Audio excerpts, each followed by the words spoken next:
And Prime Minister Andy Burnham is under pressure to explain why this sound sparked national panic on Friday.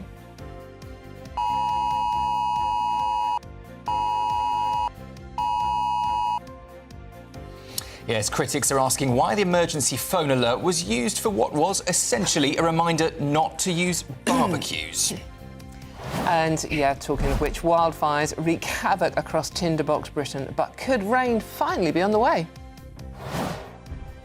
Hello there, good morning. A bit of a cloudier day ahead today with some rain in the forecast. Not everywhere though. Stay tuned and I'll have all the details. Is it time to force all airlines to follow the same passport rules? Passengers are accusing airlines of making up their own expiry requirements, leading to missed flights and ruined holidays. And villagers across England are up in arms after the government confirmed plans to house asylum seekers at former military bases in places like Oxfordshire and North Yorkshire. We're speaking to one local campaigner who says enough is enough. Is refusing to work on the new Harry Potter TV series principled or just plain pointless? We're debating that after a slew of directors revealed they refused offers to participate in J.K. Rowling's series after her gender-critical views. A very good morning. It was a big night for the Brits at the European Championships, with Dina Asher-Smith and Amy Hunt both winning gold on the track. In football, the EFL began with a bang, and Chelsea's Enzo Fernandez was booed by his own fans in a friendly. That's you. I can't believe we are still... It's just gone 6 o'clock. I'm Dawn Neeson. And I'm Sam Francis. She's too excited. She's I'm so started excited. already. 6 o'clock. This is breakfast.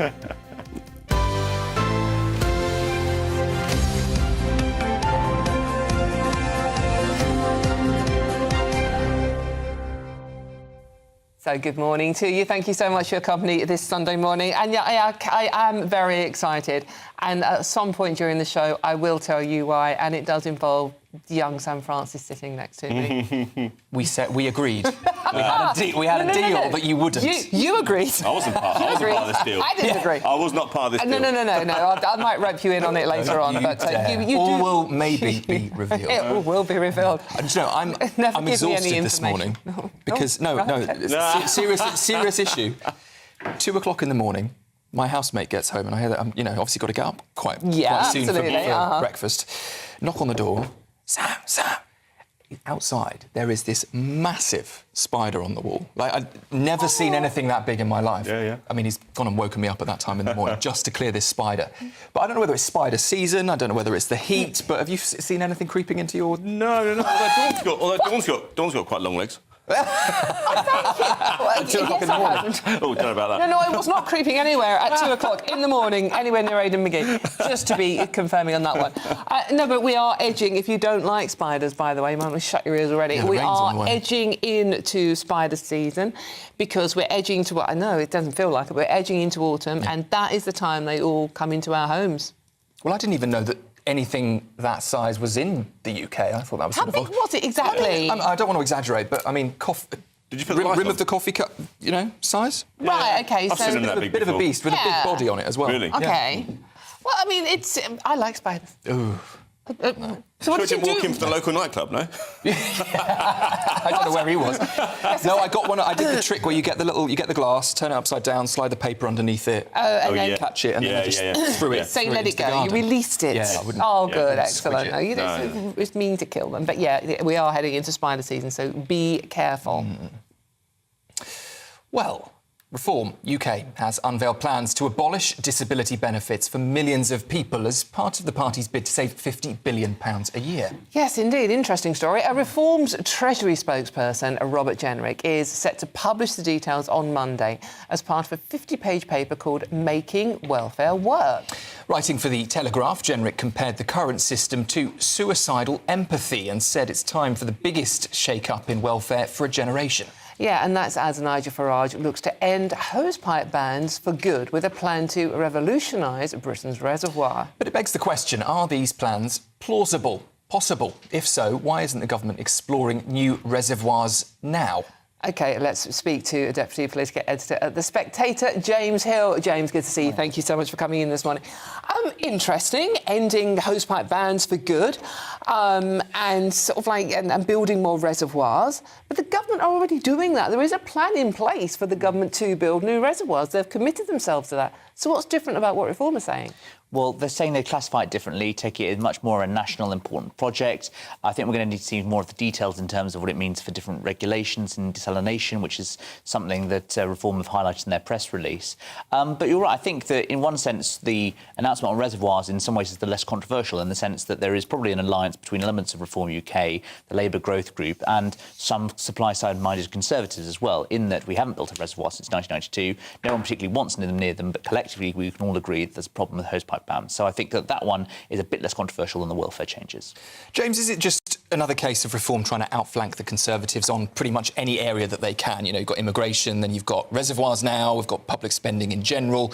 Easy wins. It's quite easy to release a statement after, you know, a spate of wildfires across the country and say, hey, let's spend some more money on reservoirs. That's an obvious choice. Yeah, I think that that does show, though, a different side to Reform. I think we've often had these summers dominated by migration. What they're trying to do, perhaps, is potentially show that they've got more to their policy offering, trying to deal with something that isn't just sort of the kind of red meat about migration and some of the things that are really important to their political economy, but showing a slightly different side as well. And I think that when it comes to reservoirs, that's something obviously that's quite timely and also shows the kind of Reform-minded credentials of Reform that sometimes perhaps I think their critics think they've been missing in the past year or so. They are diversifying, and we do have Richard Tice coming on the programme later, so we will be grilling him on all of this, and you won't want to miss what he's got to say. The potentially more controversial announcement that is happening tomorrow is this plan to save $50 billion a year in the benefits shake-up. Now, Labour tried this disastrously. It cost one Prime Minister his job, basically, didn't it? How are they going to make it work? Well, we're going to see this 50-page report they're putting out tomorrow. They've suggested having a new health security allowance in order to pay for this. But basically, it's overhauling the system of personal independence payments that we've got, universal credit as well. They're doing a number of different changes. They looked at the Dutch model. They're going to suggest putting the burden of paying for people being sick at work for 2 years on the employer. That will be paid for by cutting national insurance contributions from employers. And I think there's going to be a whole bunch of other changes announced tomorrow as well. It's interesting, James, too, that since the by-election, was it this week? Yeah. God, time flies. 2 days ago. 2 days ago. Yeah. That we're hearing from Jenrick, we're hearing from Richard Tice later today. We haven't heard much from Nigel himself. Is this an attempt really to try and steer the party more into a policy space than Nigel personality space? I think that there's a debate active in Reform about how much they should do on policy. I mean, there are some voices who say, actually, we just need to win on vibes. People don't like the establishment. We don't need to get too bogged down in the detail. Others who say, no, if we want to be seen as a party of government, we need to have the plans ready and waiting. And it needs to be a kind of hand-holding exercise for voters, the media and donors as well. So I think that they're trying to sort of get it both, not just the sort of Nigel and Farage fest that we saw on Friday, but also broadening out the burdens for some of the other spokesmen of the team too. It's going to be interesting to hear what they've actually got to say. I can't get my head around the fact that this is obviously not going to play out well with the left of anyone in this country about cutting benefits. And what about sort of like people who rely on our own personal independent payments? Many of them are working, by the way. They're not unemployed. And also putting the onus on businesses. And these are businesses that can be quite small businesses. I mean, sort of like, you know, anyone employing more than 5 people will have to take out an insurance policy to cover sickness of their workers. I mean, if you're running a small baker's, you could potentially, in the high street, have 6 employers, and the onus is on you. We know businesses are already suffering. Yeah, I mean, I'm going to be fascinated to see the reaction of this, and I think we haven't yet heard from things such as the Federation of Small Businesses. Small businesses are supposedly the backbone of Reform UK. 4 in 10 of their candidates the last election arguably were small businesses, and I think that that is something that's going to be very interesting to see the reaction to this. I think, as you say, Dawn, those concerns are going to be echoed. Yeah. And I think that, you know, you're going to see this attack from the Labour Party as well, because you've already seen the Labour press release overnight suggesting that businesses are going to be harmed. I think Reform think that overall most voter base is actually quite critical of big government and big business as well. But as you say, it's the smaller ones to watch out for. Well, 5 employees is not a big business, is it? Right, absolutely. Yeah, indeed. OK, for now, thank you so much. Good to see you. Thank you very much. That's James Hill for you there. Right, well, back to the story that we covered yesterday and continues to dominate much of the news this morning. Wildfires ravaging the UK, 11 major fires and 43 new blazes declared just since Friday. Yes, indeed. Fire services are under huge pressure with major incidences being declared in Stourbridge, Hampshire and South Wales. The Prime Minister has warned floods, though, might follow, with predictions of rain this coming week. Might be in for a wet autumn and winter straight after this because of El Nino and some of the issues there, which was reported to Cobra. So after fire could come floods. So, you know, we have to face up to the changing climate. OK, so let's talk to weather journalist Nathan Rao now. Nathan, good to see you this morning. I mean, Nathan, I feel like we are talking to you on a daily basis now, because we are, about the long, hot summer we've had and the fact that it might rain in the autumn. Well, I mean, it's hardly colour me shocked, to be honest with you. No, it's not. But I have to be very honest with you, Dawn. I heard from the Met Office this morning, and they mentioned in their forecast the words heavy rain, changeable and falling temperatures, which are usually the words that draw horror across your faces when I tell you that during summer. But it'll be a huge relief to all of us, because you're quite right. This week is going to see a change in the weather, starting from the north, where there will be some heavy rain. The southeast, London, the home counties, Kent, East Anglia, that sort of area is going to hold on to the hotter weather, the warmer weather, even though it will feel slightly fresher through the start of the week. But by the end of the week, it's going to be a lot fresher for all of us, and there is rain in the forecast, and that will be heavy across the north of the country, slower to get started across the south of the country. But wherever we see it this week, it's going to be a huge relief, and especially for those wildfires, because it will start to help the effort in trying to tackle those. So changes on the way. I mean, Nathan, we say huge relief and completely understand that that will be the case for many, but we've struggled with these wildfires. If we end up with floods next, people won't be so relieved.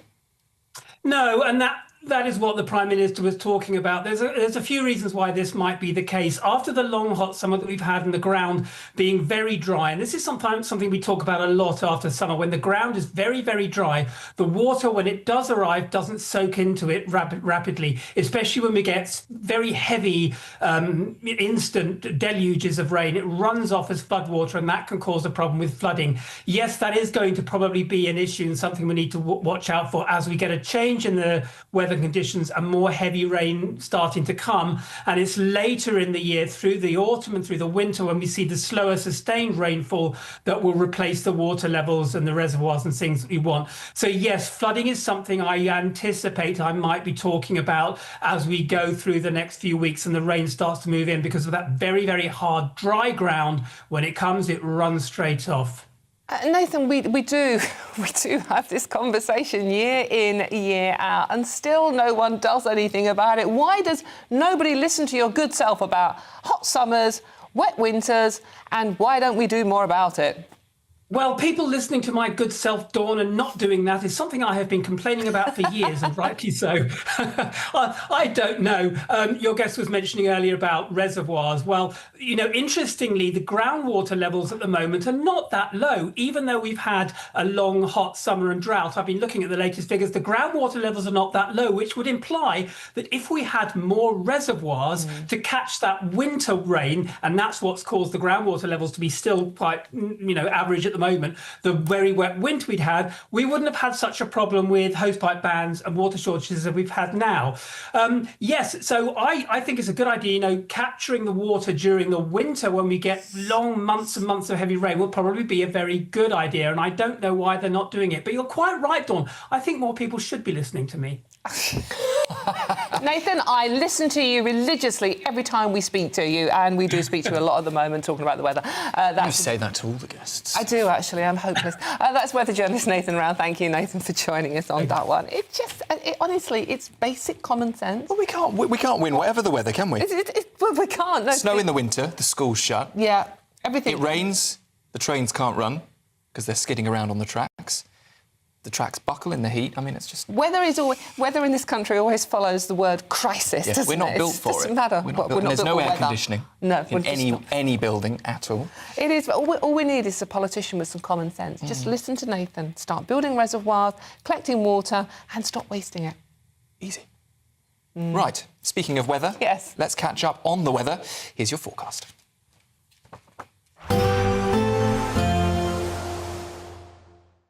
Expect warm spells with the odd rude interruption. Box Boilers sponsors the weather on GB News. Hello there, good morning. Welcome to your GB News weather update from the Met Office. We can expect a cloudier day today, some rain in places, not feeling quite as warm, but in any brighter spells it will still feel fairly warm for the time of year. Most of the rain will be across the north, so Scotland, Northern Ireland, northern parts of England at times. We'll see some patchy light outbreaks of rain and drizzle, perhaps some rain further south, but very limited, and it should be mostly dry for many areas. After a cloudy start, we will see some brighter spells by the afternoon and still feeling fairly warm in the brightness, highs reaching around 27 degrees Celsius in the southeast. Otherwise, temperatures more towards average for this point in the year. Now, to finish off the day across Scotland, plenty of cloudy skies. It's probably going to be quite grey, quite dreary, and some spells of rain and drizzle, certainly around coasts and hills. And a very similar end to the day across Northern Ireland and northern parts of England, but most of the rain and drizzle will be patchy in nature, so there will be some drier spots. Some areas of Wales and southwest England could also pick up some drizzle and a chance of some showers just to finish off the day across the very far southeast. Otherwise, much of England and Wales still remaining fairly dry. And then through the course of the evening, we'll continue to see those cloudy skies turning quite murky in places, some of that cloud a little bit low, and still some spells of rain and drizzle across much of the country actually by the time we reach Monday morning. Still not too warm overnight, most towns and cities between 12 and 15 degrees Celsius, but slightly warmer around the London region, lows reaching 17 degrees here. Now, Monday is set to be a more changeable day. We've got this band of rain pushing its way into the northwest, and this could potentially bring some fairly heavy outbreaks later. Otherwise, it's a fairly similar day where it's going to be quite cloudy, some patchy rain and drizzle in places, probably starting to feel quite humid. Highs reaching around 28 degrees Celsius across the south, but still more towards average elsewhere. Expect warm spells with the odd rude interruption. Box Boilers sponsors the weather on GB News. OK, just going back to the story about Reform unveiling plans to save $50 billion a year in benefits shake-up. Mr Prince has been in touch. Good morning, Mr Prince, and says, I'm stuck on PIP, personal independence payments, for 3 years now. I don't want to be on it. I've been applying for jobs and even offered to work for free for a week or two to prove myself, but still no luck. And many of you will be worried about that now as well. We wait to hear the full details. As I said, we are talking to Richard Tice later on in the programme, so please stay tuned for that one. I mean, that's the trouble of posting something, you know, ahead of the official Exactly. announcement. People It worry. does start, you know, raise concerns. Of course. Well, let's have a look at some of the other stories coming into the newsroom this morning. Yes. Prime Minister Andy Burnham has said that the death of former Cambridge professor Jason Arde is a tragedy. Arde, who resigned from the university following allegations of plagiarism, was pronounced dead after emergency services were called to an address in South London on Friday. Police say the 41-year-old's death is being treated as unexpected but is not suspicious. Tributes are pouring in after the body of 18-year-old George Smythe was discovered in the Romanian mountains. George went missing in November while trying to hike to Bran, the village known for its castle that's believed to be the home of Dracula. His family is awaiting formal identification, but the body is believed to be his. And British drones are being used by Ukraine to strike targets on the Russian mainland for the first time since the war began in 2022. Weapons made by 2 UK companies have been supplied to the Ukraine, whose forces use them as part of a deep strike campaign to hit industrial and military targets.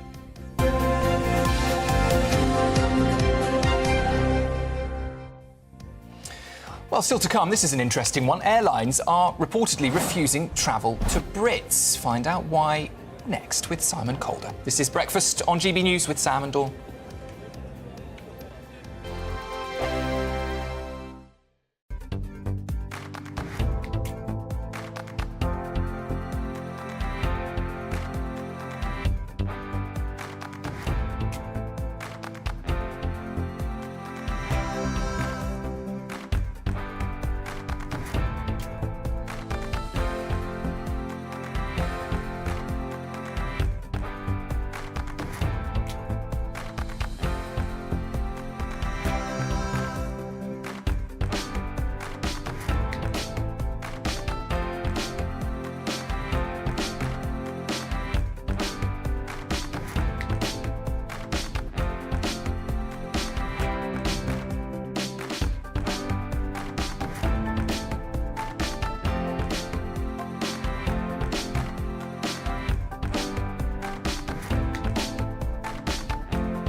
Some people enjoy lazy Sunday mornings, but not me. What's the truth of the matter? So that's a very live question. Would you support him if he waters down these plans? Before the spin sets in, I'll be getting to the truth. This is personal. No soft questions, no easy answers. It's one thing if the state has rules in this country. It's another thing whether the police and others actually police them. Setting the agenda and holding those in power to account. You can't really blame her if the system is set up this way. You will not want to miss it, trust me. The Camilla Tominey Show, Sundays from 9:30, only on GB News. Britain is not just a geographical expression. We are a people bound together by history and culture that are distinctively British. Join me to celebrate our music, theatre, artworks and literature, which we can explore and enjoy together. Everybody's welcome. Sunday with Michael Costello. Every Sunday at 11 a.m.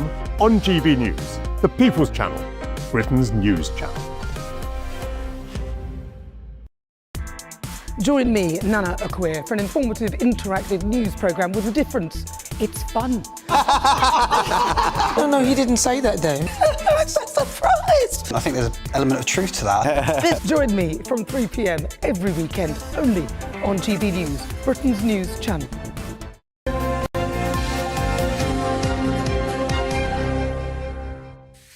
Welcome back at 22 minutes past 6. Now, British holidaymakers are being warned that they could be wrongly refused travel due to confusion over post-Brexit passport rules. In one case, a passenger was refused a Norwegian flight to Copenhagen after the airline said his passport had expired. That's as British Airways wrongly stopped another traveller flying to Turkey. OK, joining us now in the studio is a wonderful Simon Corder, travel correspondent at The Telegraph. Simon, good to see you. Thank you so much for coming in. What's going on here? OK, well, let me just give you a quick reminder, Dawn, that when we voted to leave the European Union and negotiated to become third country nationals, we said, OK, we will accept the new rules, which means that on your passport isn't valid beyond its 10th birthday for when you want to enter the European Union, and there must be at least 3 months remaining on the day you plan to come back. And quite a lot of passports actually issued for longer than 10 years, because in the olden days you used to get credit. If you were renewed 9 months earlier, they give you a passport valid for 10 years and 9 months. Very nice thing. Anyway, but that started to fall foul, and there will be, I'm so sorry to say, today, dozens, possibly hundreds of people rightly turned away because their passport isn't valid.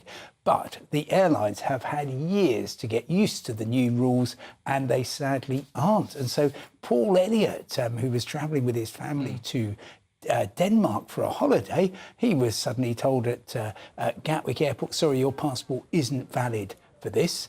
And he was crestfallen. Obviously, his wife and their son went off to Copenhagen very, very upset. And he booked a new passport appointment in Glasgow. He lives in Winchester, but the only one he could get was 400 miles away.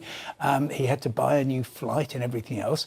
And then he was just heading home on the train, and he spotted that actually his passport was valid.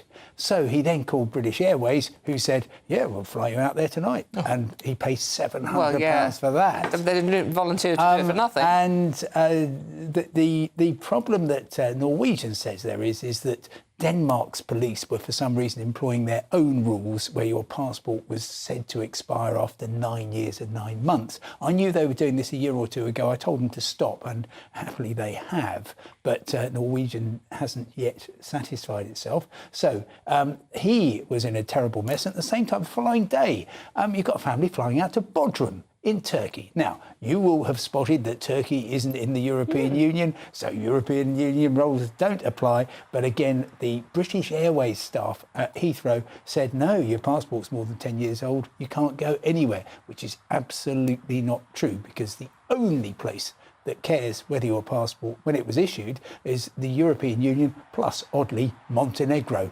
Nowhere else cares.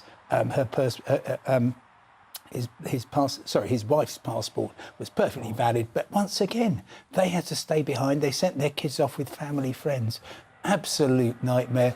And at the end of this, British Airways just said, yeah, we're very sorry about this mistake. Here's £350 in compensation. So something which completely upset everybody, ruined their holiday, cost them an awful lot of money. BA just hands over £350 and says, well, here you are. And that's the statutory denied boarding compensation. So my view is that the airlines really need to have to face much higher penalties.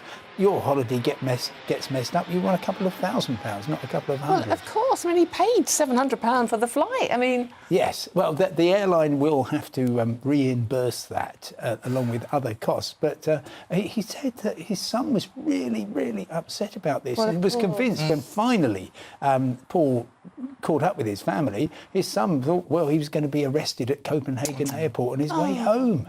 So not a great thing. If a passenger is stopped boarding at an airport wrongly in these two cases, what do they do? I mean, do they demand that £350? Clearly, kicking up a fuss is not the right approach. That's not going to get you very far. Well, look, ground staff have a really tricky job. They're under a lot of pressure. They've got people from a whole load of different countries going to a whole load of different countries, and they've got to know the rules for each one. So they're in a tricky position. What typifies these cases is that the original ground staff member makes a mistake and then the passenger says, well, can you ask a manager? And the manager doubles down. So all you can do is, exactly as you say, be respectful. The rules are available online. In most cases, tragically, it will be the passenger's fault. But when it isn't, you just have to stand your ground, make a note of everything that was said by everybody, and then literally get in touch with me and I'll talk to the airlines. But it's not that confusing, really, on the surface. But what advice would you give, Simon, to people watching and listening now who have got sort of like, a couple of months left on? Oh, absolutely, yeah. So get your passport, check your passport dates. I mean, lots of people are saying online, oh, yeah, we'll just renew it after 9 years. But, I mean, you wouldn't renew your car insurance a month early, would you? Why would you want to do that? So just remember, if you're going to Europe, can't be more than 10 years on the day you enter, and you have to have at least 3 months left, and that's what catches out many passengers. Meanwhile, for lots of destinations, the US, Australia, Tunisia, places like that, your passport is valid right up to and including the day of expiry. Oh, wow. So no need to fret about that. I have been caught out by this once. Oh, no. And I had to rush down to the passport office where is it in London? Down in the docks. It's near Docks. That's the one. And I paid for the premium service, 24-hour rush through, whatever. It took 4 days. No. Yep. Completely missed the flight, missed the holiday. Oh. So yeah. Nightmare. I completely understand the plight of these two cases that you're talking about. It just really should be something that's so simple that's become very confusing and very stressful if you're going on holiday. Simon, thank you so much, as always. That's Simon Calder there. Well, a spokesman for Norwegian said that they have not received any notification from the Danish police regarding a change to the current regulations, adding until we receive official confirmation from the Danish police that the guidelines have changed, we are not able to amend our procedures for travel. Meanwhile, a spokesperson for British Airways gave the following statement. We're very sorry for our customers' experience after an error by our colleagues meant they were incorrectly denied travel. We're in contact with them to apologise and help put things right. So a slightly more gentle response from BA than Norwegian, perhaps. Yes, I think it's time after that, and everyone's now checking their passports. Oh, my God! I think it's time for a bit of gentle calming down our daily reflection. Hopefully will help. The GB News Daily Reflection. Hi, I'm Richard England. I'm the Anglican Vicar of Crofton Parish. One of the things I personally love about being a Christian is that Christianity isn't ethnically or culturally specific. Let me explain what I mean by that. As Christians, we believe that you can read the Bible in your own language. You can worship and pray in your native tongue. We believe that it doesn't matter whether you were raised in a Christian family or not, or born into a Christian nation, whatever that is. Anyone can choose to become a Christian for themselves. We believe that your age doesn't matter, your class or background, your gender, sexuality, race, or ethnicity, the radical message of God's love in Christ is available to all. I've been to church in cathedrals and mud huts. I've worshipped in my own language and plenty of others. Despite the many differences in our world, I deeply believe that Jesus came for all. We see in the Gospels Jesus crossing cultural, religious, and ethnic barriers to connect with people who would, in his time, have been considered outsiders. That's the grace of God, and it's still at work today.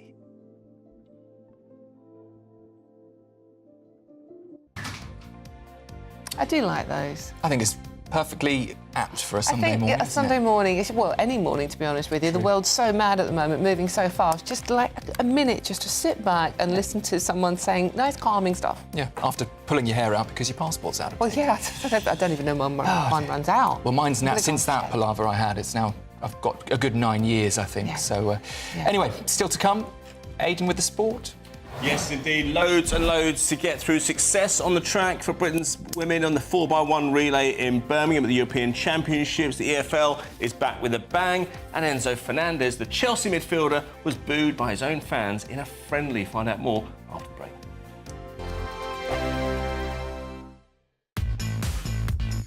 5 hosts, 5 opinions, 5 fearless debates, 5 unfiltered takes on the day's news. 5 reasons not to be anywhere else on Saturday night. This is the Saturday 5. You got me good there. Britain's biggest Saturday night TV show. It's not a bad brand. Yeah. Uncensored. Very, very racy tonight on the unpredictable. What does she say? Can you translate it for us? And always entertaining. And how can a country go from being led by William Wallace Saturday nights from 6 p.m. only on GB News. The People's Channel. Britain's news channel. You're going to want to stay tuned, trust me. At GB News, we love to hear from you, our loyal community. So drop us a line at gbnews.com/yoursay. There you can talk to each other and also to the presenters live on air. gbnews.com/yoursay, because GB News is your channel, Britain's news channel. Welcome to Free Speech Nation with me, Josh Howard. This is the show where each week we see what's happening in the world of culture, current affairs and politics. First we'll say, welcome to the UK. Oh, thank you. And we're not afraid to use our free speech so that you can use yours. It's not controversial in the slightest to anyone who hasn't lost their mind. Free Speech Nation, Sunday nights at 7 p.m. Only on GB News, the People's Channel, Britain's news channel. From the school run to the home run, watch a new show for all of Britain. He can say whatever he wants. A straight talking show where all voices are heard. And you know, when are we going to stop talking about smashing the gangs and actually do it? With the stories that matter from every part of our country. There's a bit of a crash landing there for your Chancellor. Bold, fearless and standing up for you. That's me, Martin Dordme, 3 p.m. till 6 p.m. weekdays, here only on GB News. The People's Channel, Britain's news channel. Do you trust what you're being told? Good, because neither do I. Those are just facts. I'm Alex Armstrong, and on my show, we'll expose the spin. Well, I want to answer that because you didn't let me last time, because you always speak over me. The broken promises. To deny that is denying the truth. And the hypocrisy. Needs to stop. You think we can allow? Politics, policy, parliament. Nothing is off limits. No sugarcoating, no fear of offence, just the truth laid bare. Tune in every Saturday and Sunday at 9 p.m. for Alex Armstrong Tonight, only on GB News, Britain's news channel. Britain deserves a newsroom that puts the facts and your voice first. Well, and that's what you get on GB News. Lively debates, lively conversation. And we're not afraid to hold power to account. And each other. So join me, Andrew Pearce. And me, Miriam Cates, for Britain's Newsroom, weekdays from 9:30 on GB News.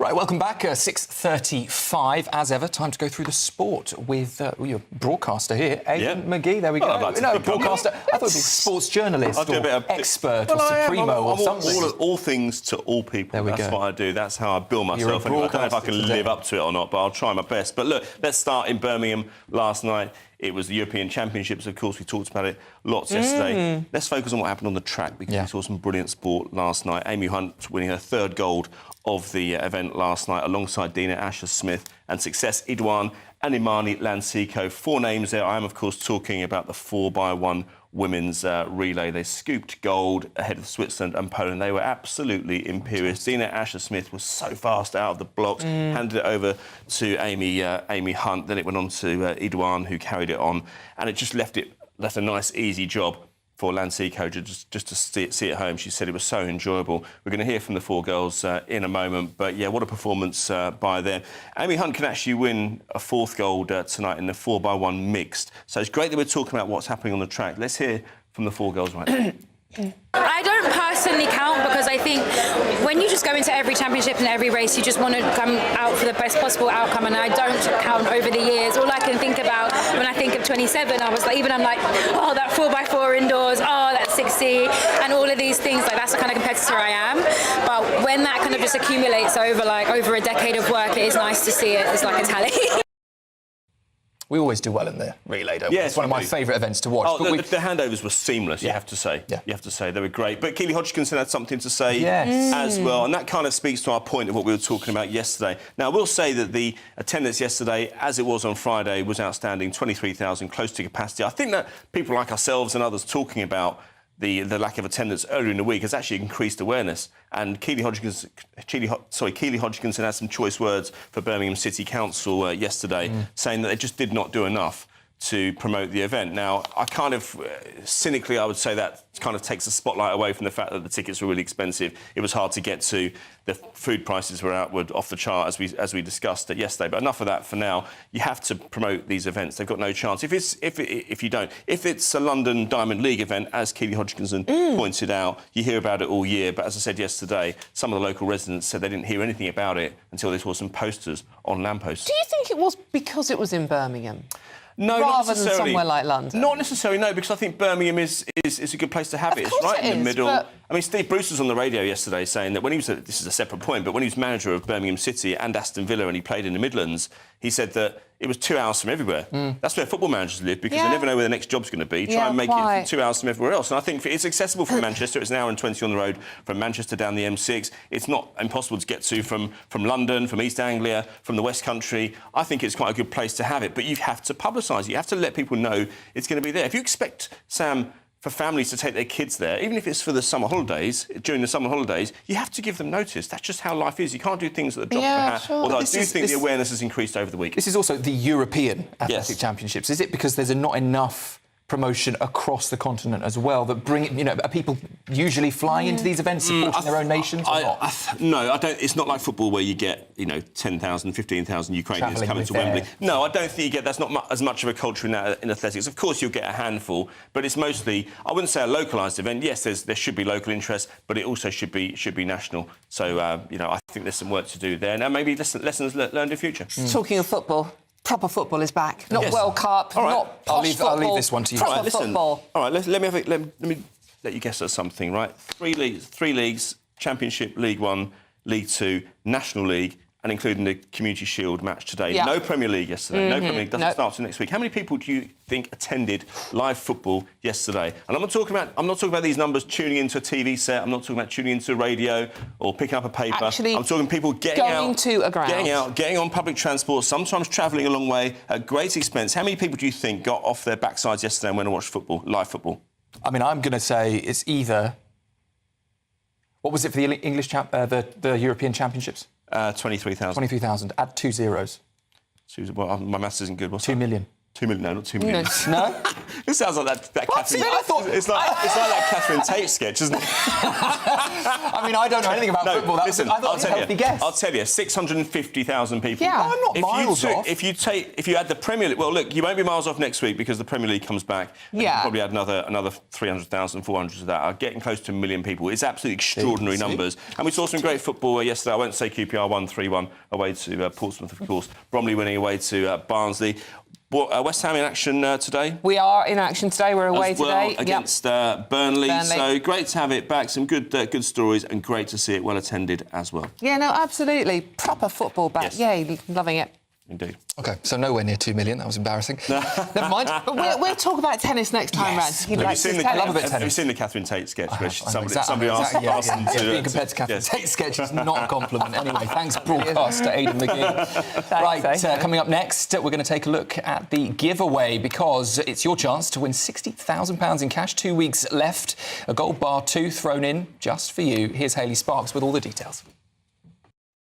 It's the final week to see how you could win over £65,000 in prizes. You could be our latest Great British Giveaway winner and join our exclusive list of giveaway champions. First of all, we want to give you a ton of tax-free cash. £60,000 in tax-free cash that you could use however you like. Treat your family, treat your friends, or treat yourself to a luxury 5-star holiday somewhere like here, all is Santi by Domes Resorts. Plus, you'll also receive a fine gold bar worth over £5,000. Don't miss your chance to win over £65,000 worth of prizes. For a chance to win, text GOLD to 63225. One entry costs £2.50 plus one standard network rate message. Or text BONUS to 63225. 5 entries cost £5 plus one standard network rate message. Go to gbnews.com/win. Entry start at £2.50.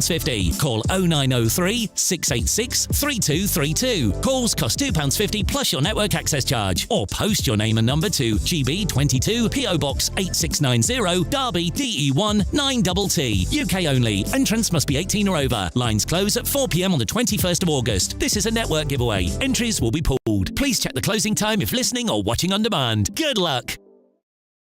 Oh my God. Good luck. Not long to go. 2 weeks and counting. Be lovely, wouldn't it?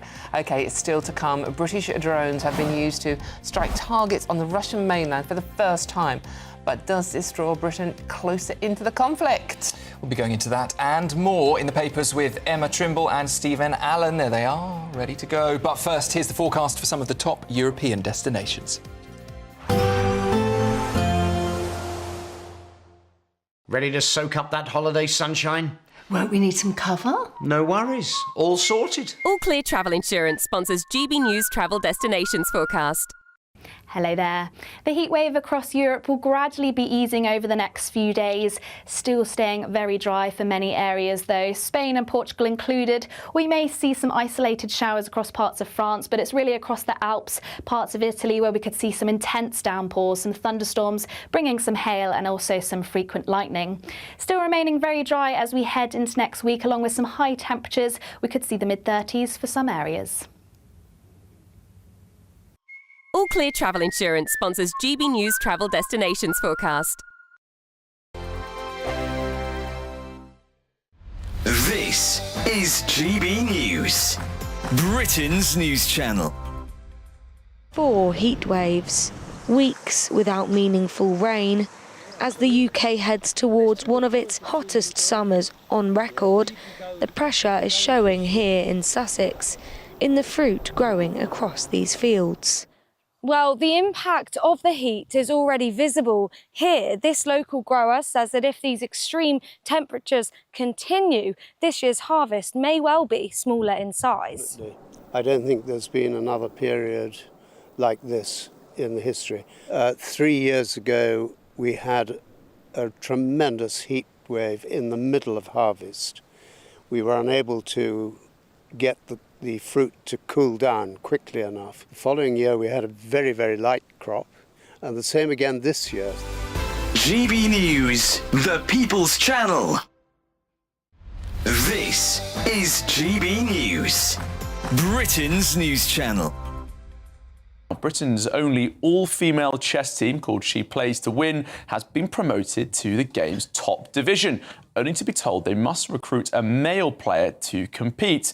Now, league rules require every First Division team to include at least one male and one female player, meaning that one of the team's female players could lose her place. I'm joined in the studio by the She Plays to Win chess players, Anusha and Alicia. Great to see you both this afternoon.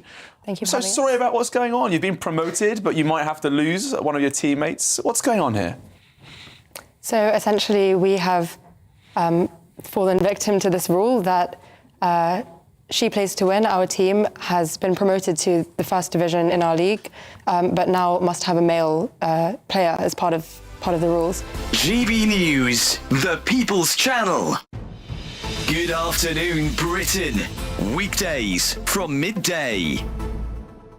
Well, that drought is due to long periods, record periods actually, with no rainfall and high temperatures. The areas that are affected, as you say, over half of England, half of the UK affected by that. The areas being East Anglia, Hertfordshire, the whole of London, Thames Valley, Hampshire and the Isle of Wight, Devon and Cornwall, the West Midlands and Wessex, covering Dorset, Somerset, Wiltshire and Gloucestershire. So a huge area impacted by that drought. There is also that amber heat health alert still in place here. That's in place until tomorrow. And temperatures today in the south could reach up to 35 degrees. So people here in Bognor Regis coming to the coast to cool down. GB News, the People's Channel.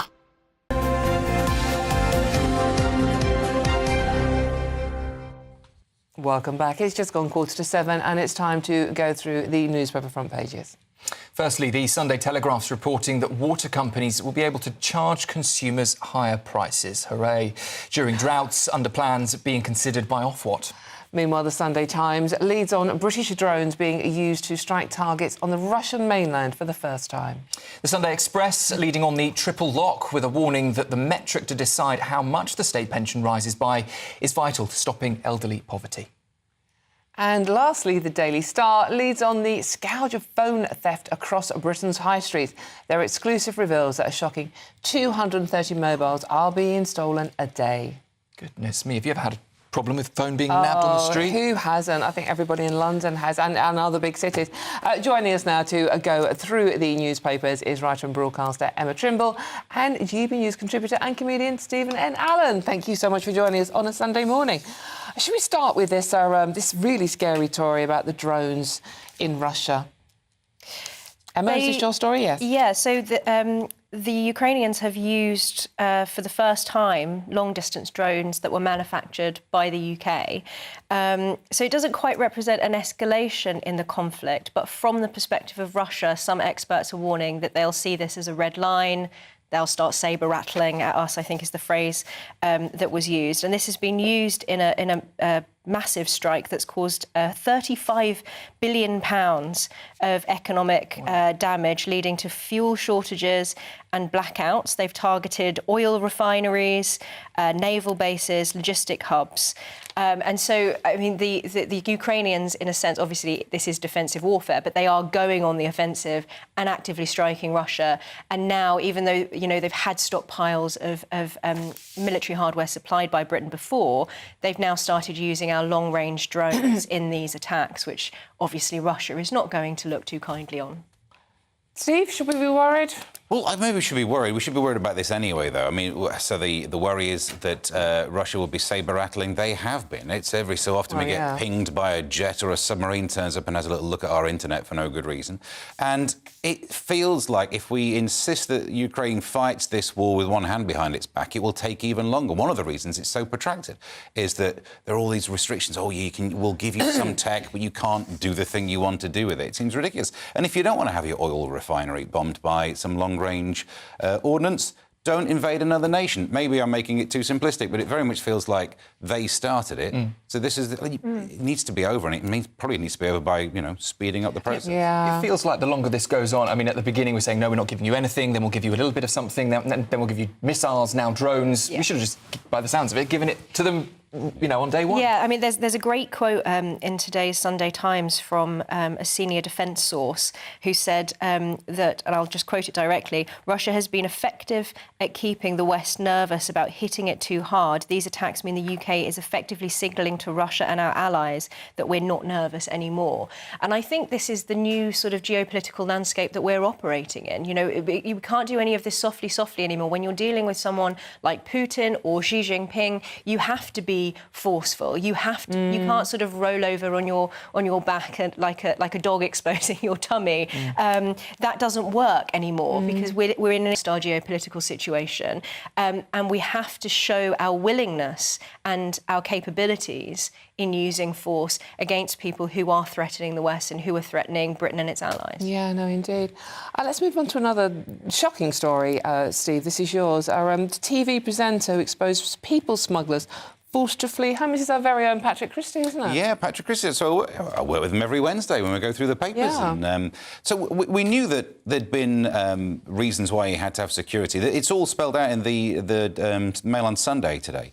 Because of his work showing some of the people traffickers, there were threats to his life. The police had to get involved. He needed security. It just shows you what we're up against, in a sense. But also that whenever you get the details of what he did, realised it was easy to find these people because they advertise on TikTok. It's great that they investigated it and he went and did it.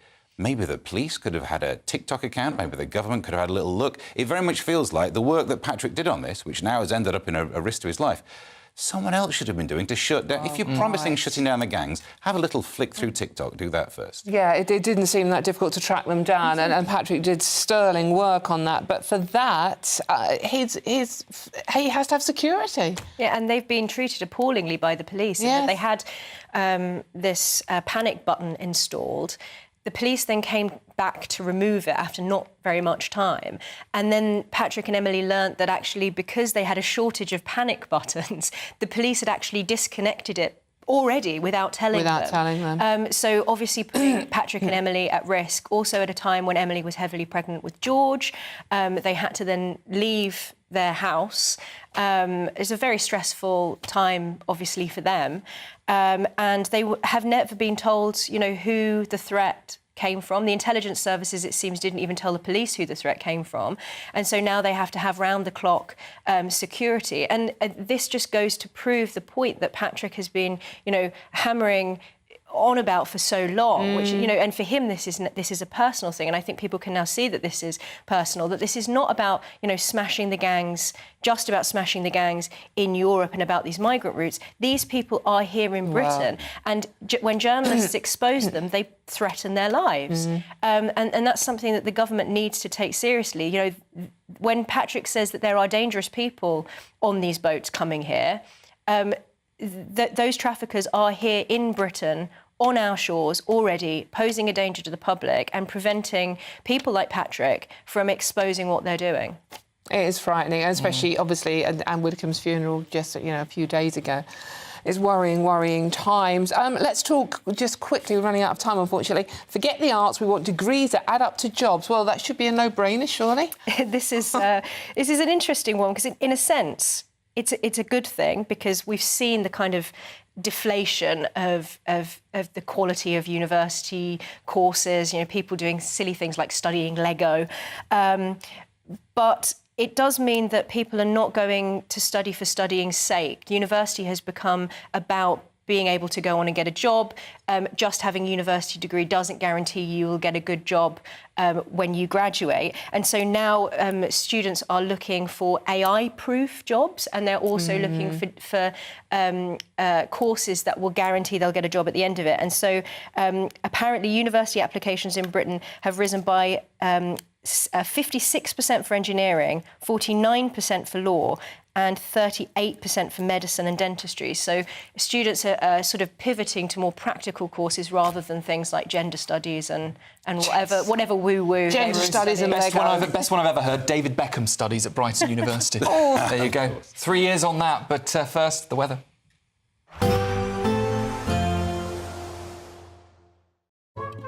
Today's outlook: cool, calm and completely horizontal. Boxed Aircon sponsors the weather on GB News. Hello there, good morning. Welcome to your GB News weather update from the Met Office. We can expect a cloudier day today, some rain in places, not feeling quite as warm, but in any brighter spells it will still feel fairly warm for the time of year.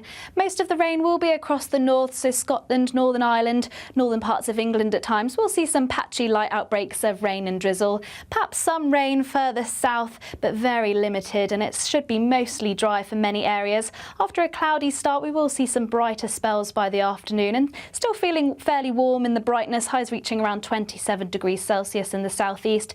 Otherwise, temperatures more towards average for this point in the year. Now, to finish off the day across Scotland, plenty of cloudy skies. It's probably going to be quite grey, quite dreary, and some spells of rain and drizzle, certainly around coasts and hills. And a very similar end to the day across Northern Ireland and northern parts of England, but most of the rain and drizzle will be patchy in nature, so there will be some drier spots. Some areas of Wales and southwest England could also pick up some drizzle and a chance of some showers just to finish off the day across the very far southeast. Otherwise, much of England and Wales still remaining fairly dry. And then through the course of the evening, we'll continue to see those cloudy skies turning quite murky in places, some of that cloud a little bit low, and still some spells of rain and drizzle across much of the country actually by the time we reach Monday morning. Still not too warm overnight, most towns and cities between 12 and 15 degrees Celsius, but slightly warmer around the London region, lows reaching 17 degrees here.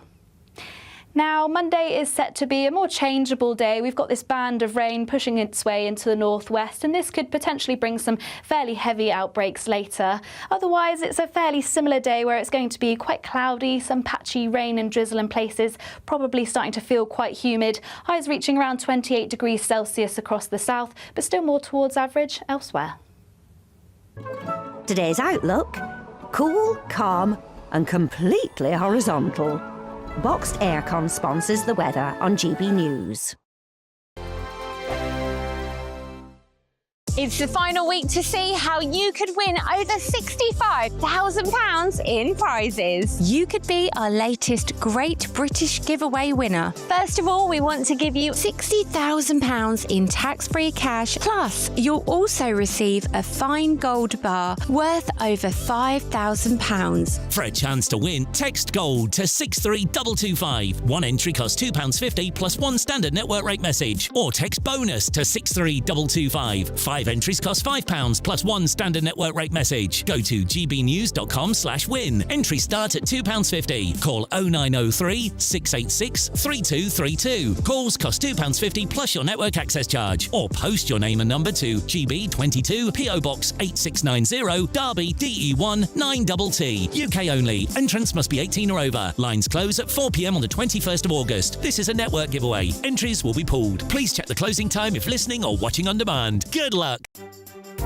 Some people enjoy lazy Sunday mornings, but not me. What's the truth of the matter? So that's a very live question. Would you support him if he waters down these plans? Before the spin sets in, I'll be getting to the truth. This is personal. No soft questions, no easy answers. It's one thing if the state has rules in this country. It's another thing whether the police and others actually police them. Setting the agenda and holding those in power to account. You can't really blame her if the system is set up this way. You will not want to miss it, trust me.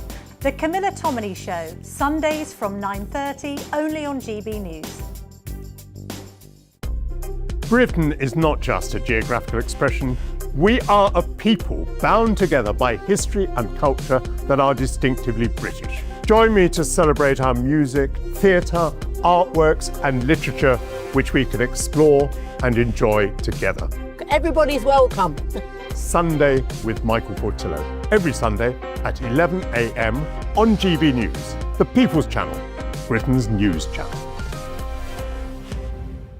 As soon as it hits 11 and the headlines come in, Late Edition brings you the breaking news from all the front pages. because the news is going to happen. So get a head start today. Patrick Christie's tonight, Late Edition. Alex Armstrong tonight, Late Edition. From 11 o'clock every night. Only on GB News, the People's Channel, Britain's news channel.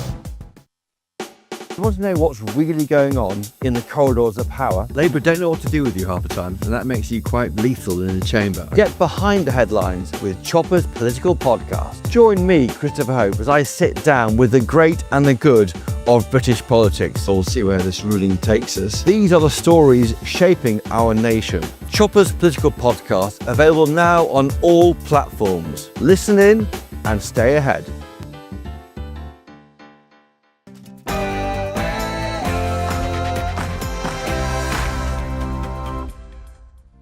Good morning.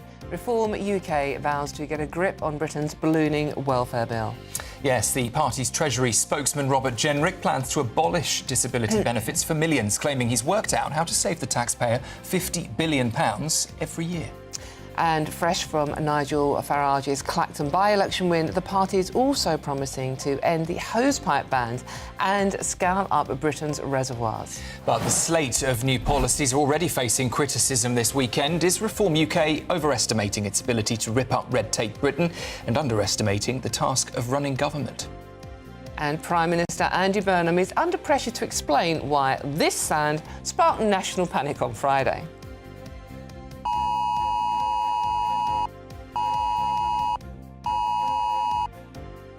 That was actually Dawn making that sound, not the official announcement. Critics, though, are asking why the emergency phone alert was used for what was essentially a reminder not to use barbecues. And wildfires wreak havoc across Tinderbox Britain, but could rain finally be on the way? Hello there, good morning. A bit of a cloudier day ahead today with some rain in the forecast. Not everywhere though. Stay tuned and I'll have all the details. Villages across England are up in arms after the government confirmed plans to house asylum seekers at former military bases in places like Oxfordshire and North Yorkshire. Later we'll be speaking to one local campaigner who says enough is enough. And is refusing to work on the new Harry Potter series principled or just plain pointless? We're debating that after a number of directors refused offers over J.K. Rowling's gender-critical views. It was a big night of gold medals for Team GB women at the European Championships as Dina Asher-Smith and Amy Hunt both starred on the track in a triumphant 4x100-metre relay. In football, the EFL is back with a bang, and Chelsea's Enzo Fernandez was booed by his own fans in a friendly. It's just gone 7 o'clock. I'm Dawn Neeson. I'm Sam Francis, and this is GB News Breakfast.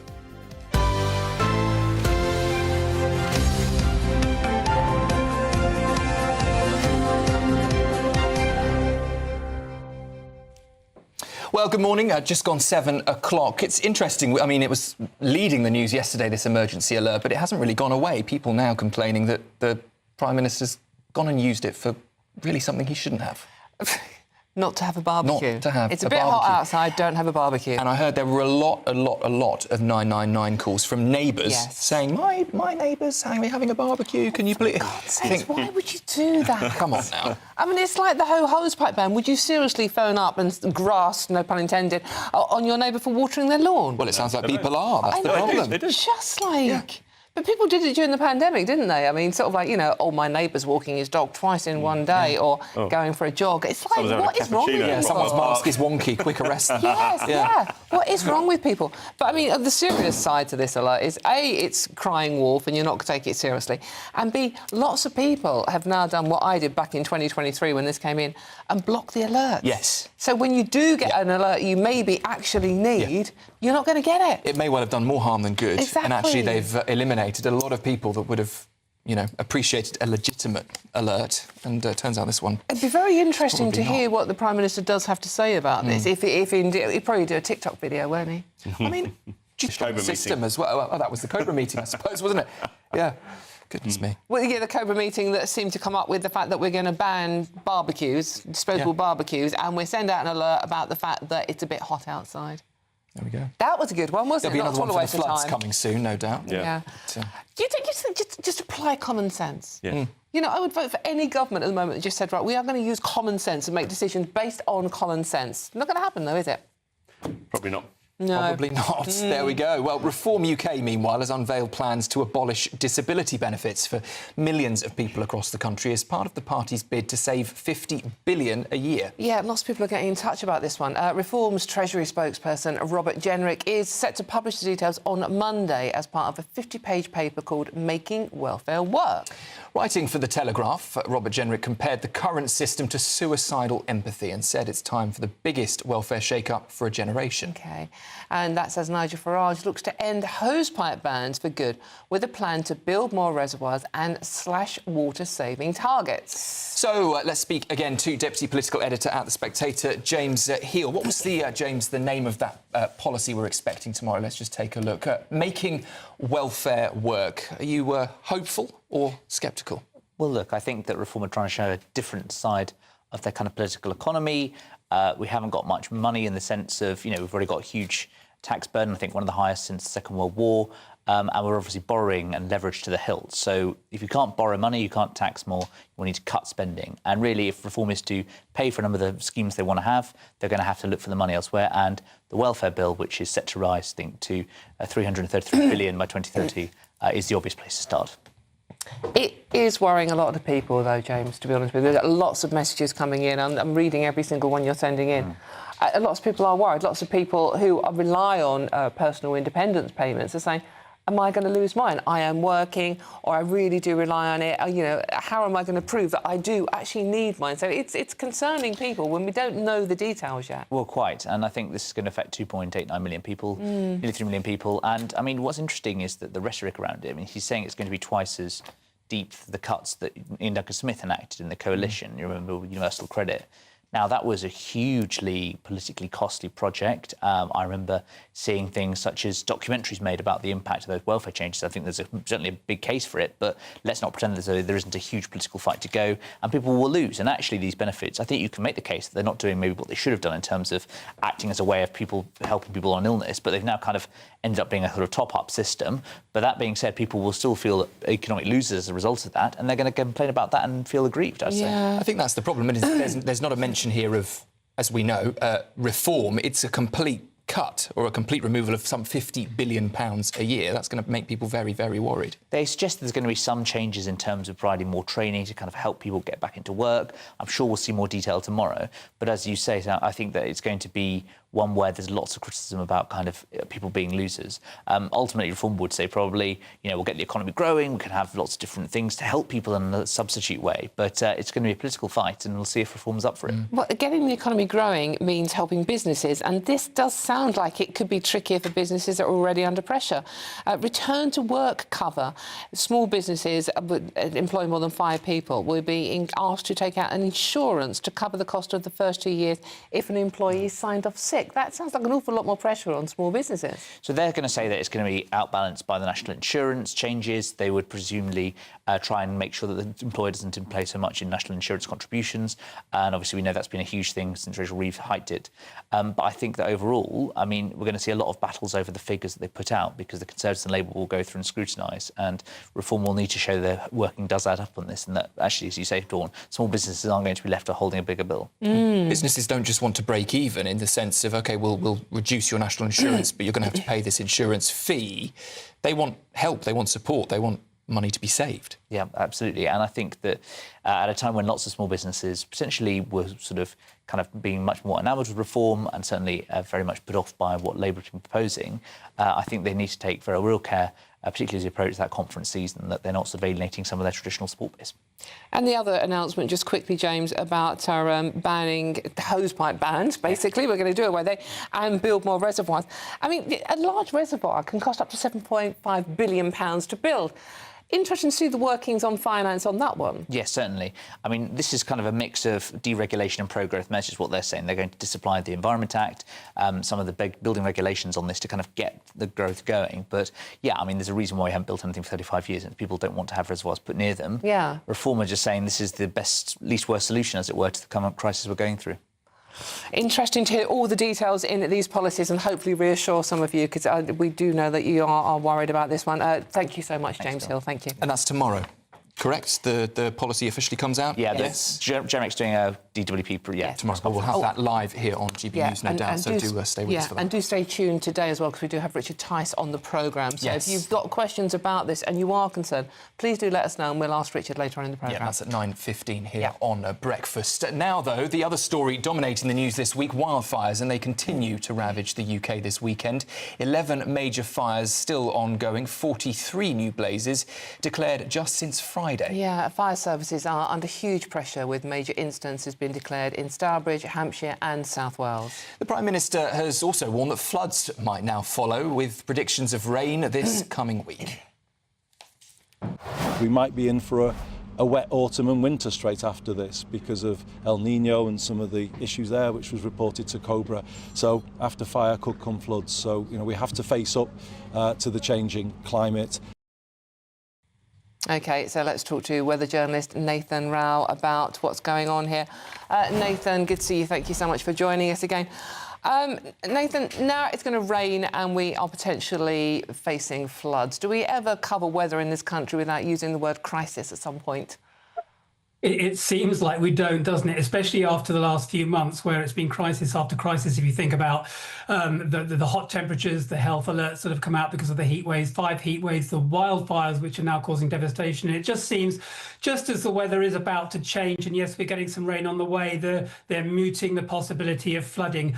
The problem with heavy rain coming after very long periods of dry weather is because the ground is so dry and so hard, the rain doesn't soak in, which is what we want it to do, but it just runs off and it starts to cause flooding. That's why we often see flooding during autumn and flooding during winter. Christmas flooding is not a thing that's unheard of, because as the ground is very dry, heavy rain just runs off what we actually need to replenish the reservoirs and the rivers is the long and sustained rainfall that we see during autumn and winter, not so much the very heavy torrents of rain that we may see after this very hot period.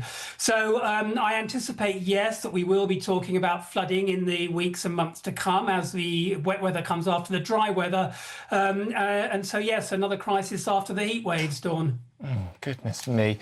Nathan, how does this summer compare to other summers that we've had in recent years? Is this an exception? I mean, we're calling it an emergency, but as Dawn said, we seem to be saying that year in, year out now. Or is this the new normal?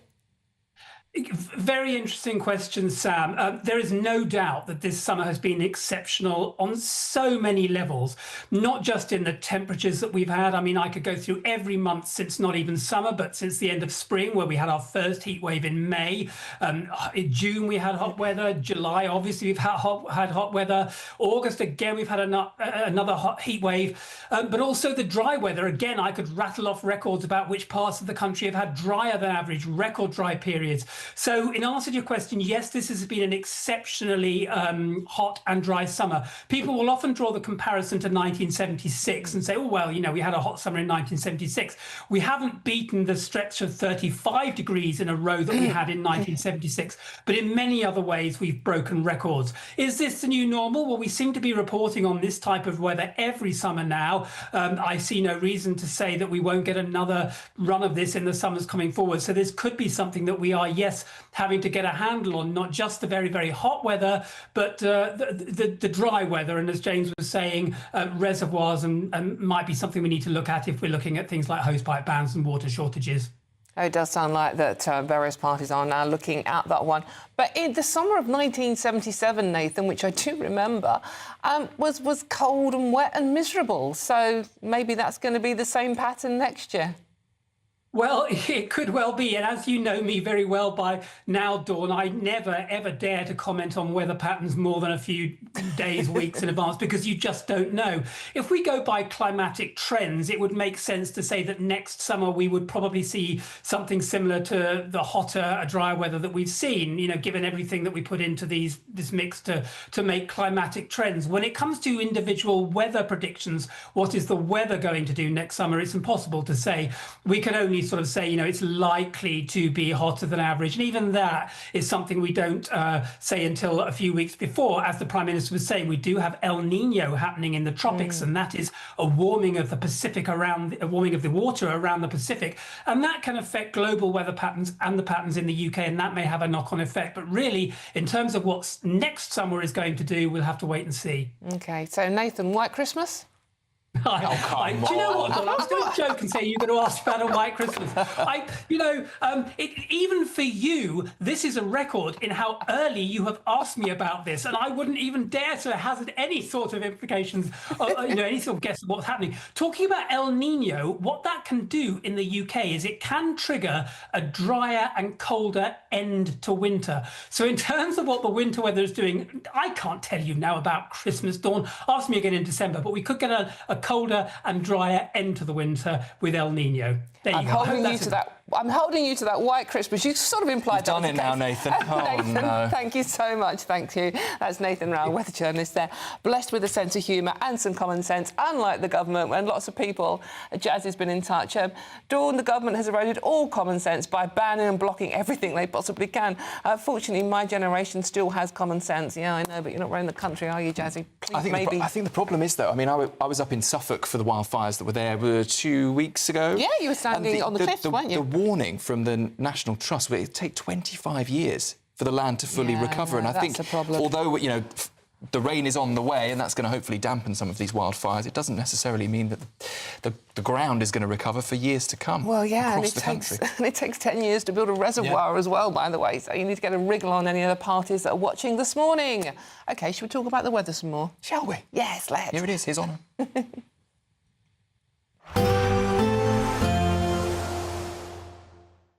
Expect warm spells with the odd rude interruption. Boxed Boilers sponsors the weather on GB News. Hello there, good morning. Welcome to your GB News weather update from the Met Office. We can expect a cloudier day today, some rain in places, not feeling quite as warm, but in any brighter spells it will still feel fairly warm for the time of year. Most of the rain will be across the north, so Scotland, Northern Ireland, northern parts of England at times. We'll see some patchy light outbreaks of rain and drizzle, perhaps some rain further south, but very limited, and it should be mostly dry for many areas. After a cloudy start, we will see some brighter spells by the afternoon and still feeling fairly warm in the brightness, highs reaching around 27 degrees Celsius in the southeast. Otherwise, temperatures more towards average for this point in the year.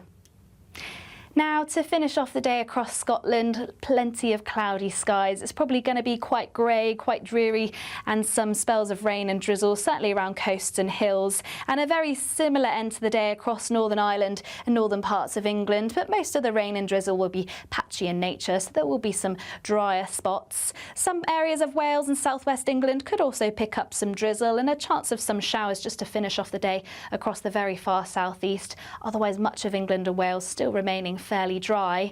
And then through the course of the evening we'll continue to see those cloudy skies turning quite murky in places, some of that cloud a little bit low, and still some spells of rain and drizzle across much of the country actually by the time we reach Monday morning. Still not too warm overnight, most towns and cities between 12 and 15 degrees Celsius, but slightly warmer around the London region, lows reaching 17 degrees here.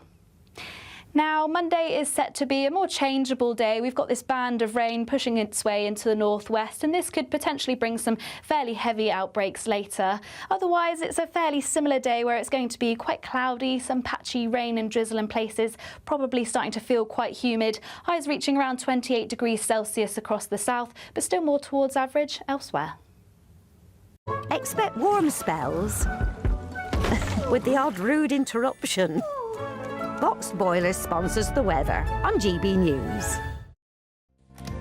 Thanks, Honor, for that. Pick an optimum temperature. What would you go for? Not on holiday. I mean, in the UK, you're still having to work, be in an office. Probably round about 25, 26 degrees. Yeah, that's quite nice. Not too hot. I'm on the same page. Yeah, little breeze. Yeah, just go out. You can just go out without sort of worrying about whether you've got Shorts jumpers on. and yeah. Don't mention shorts. That's dangerous. Well, let's have a look at the other stories coming into the newsroom this morning. Yes, Prime Minister Andy Burnham has said that the death of former Cambridge professor Jason Ardey is a tragedy.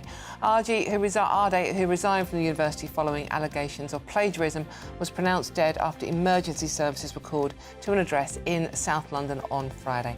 Police say the 41-year-old's death is being treated as unexpected but is not believed to be suspicious. Meanwhile, tributes are pouring in after the body of 18-year-old George Smythe was discovered in a Romanian mountain. George went missing in November while trying to hike to Bran, the village known for its castle that's believed to be home of Dracula. His family is awaiting formal identification of the body, but it is believed to be his. Sad story. Meanwhile, British drones are being used by Ukraine to strike targets on the Russian mainland. This is for the first time since the war began in 2022. Weapons made by 2 UK companies have been supplied to Ukraine, whose forces use them as part of a deep strike campaign to hit industrial and military targets.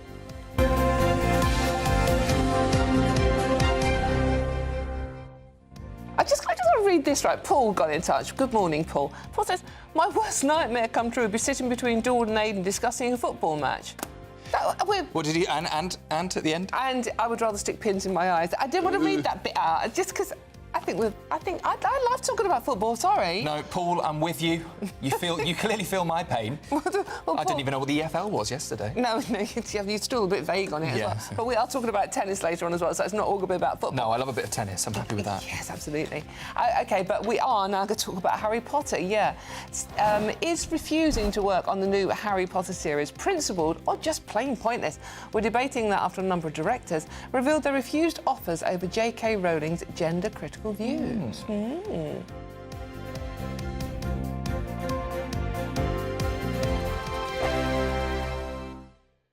Exciting news. Every Friday, my Patrick Christie's Tonight Show is going to have a twist to it. We're welcoming some special guests. You. That's right, on Fridays I'm going to be doing my show in front of a live studio audience because this show is about you and what you have to say. It's going to be the same big debates, same big topics, same big opinions. But every Friday night at 9 p.m, you are invited to come on down to Patrick Christie's Tonight to be a part of the action. Only on GB News, the People's Channel, Britain's news channel. 5 hosts, 5 opinions, 5 fearless debates, 5 unfiltered takes on the day's news. 5 reasons not to be anywhere else on Saturday night. This is the Saturday 5. You got me. You got me good there. Britain's biggest Saturday night TV show. It's not a bad brand. Yeah. Uncensored. Very, very racy tonight on the unpredictable. What does she say? Can you translate it for us? And always entertaining. And how can a country go from being led by William Wallace Saturday nights from 6 p.m. only on GB News. The People's Channel. Britain's news channel. You're going to want to stay tuned, trust me. Hi, I'm Michelle Dewberry and my show is your opportunity to cut through all the noise and dive in headfirst to some robust debates. Ideas clash. Situation, isn't it? Because the failure is... You're deliberately avoiding my point. Nothing's held back. And if you think this is the end of it, wait for more. And we do not shy away from the difficult stuff. Sometimes I want to shake people and say, if only you understood. So join me on Jubes & Co weeknights at 6 p.m. only on GB News, Britain's news channel. As soon as it hits 11 and the headlines come in, the Late Edition brings you the breaking news from all the front pages. Because the news is going to happen. So get a head start today. Patrick Christie's Tonight, Late Edition. Alex Armstrong Tonight, Late Edition. From 11 o'clock every night. Only on GB News, the People's Channel, Britain's news channel. Westminster's full of talk, but out here, it's the real world. Am I allowed to talk then? No, that's it. This is where it matters, real people and real lives. That's what politics is all about. In fact, has Trump made a good start? No. Straight answers, no spin, and just a couple of pints. How many fingers have I got up? About 10. So join me for Lee Anderson's Real World every Friday at 7 p.m. only on GB News. The People's Channel, Britain's news channel. I've been in Westminster for a long time. But I know that though power may be here, its effect on people's lives is across the whole of the country. We may be where rules are made, but it's where they're implemented that matters. Join me, Jacob Rees-Mogg, for forthright and frank discussion on where Britain has come from, where it's going, and where it will end up. That's State of the Nation, Monday to Thursday, 8 to 9 o'clock. Vox Populi, Vox Dei.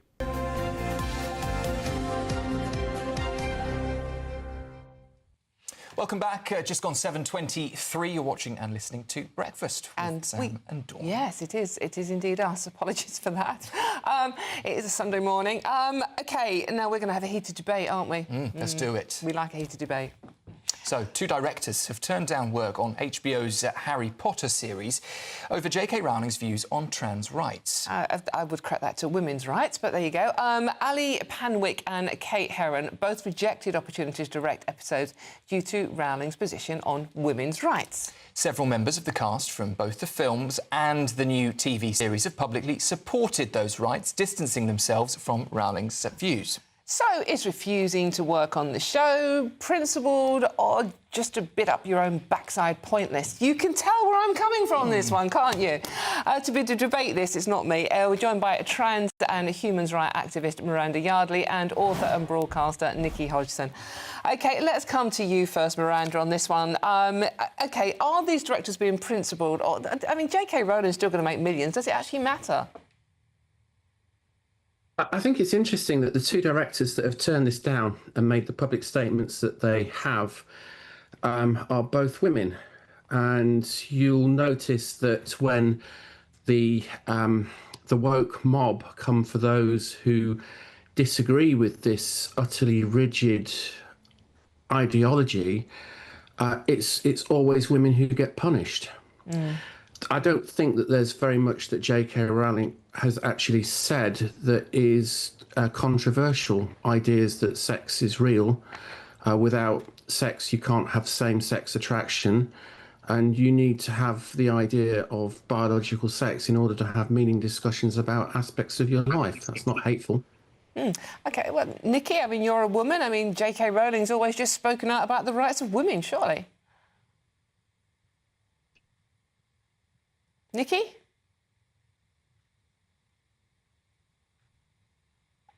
I may well have lost Nikki for just a moment. Let's see if we can bring her back into the discussion. But, I mean, you're quite clear on this.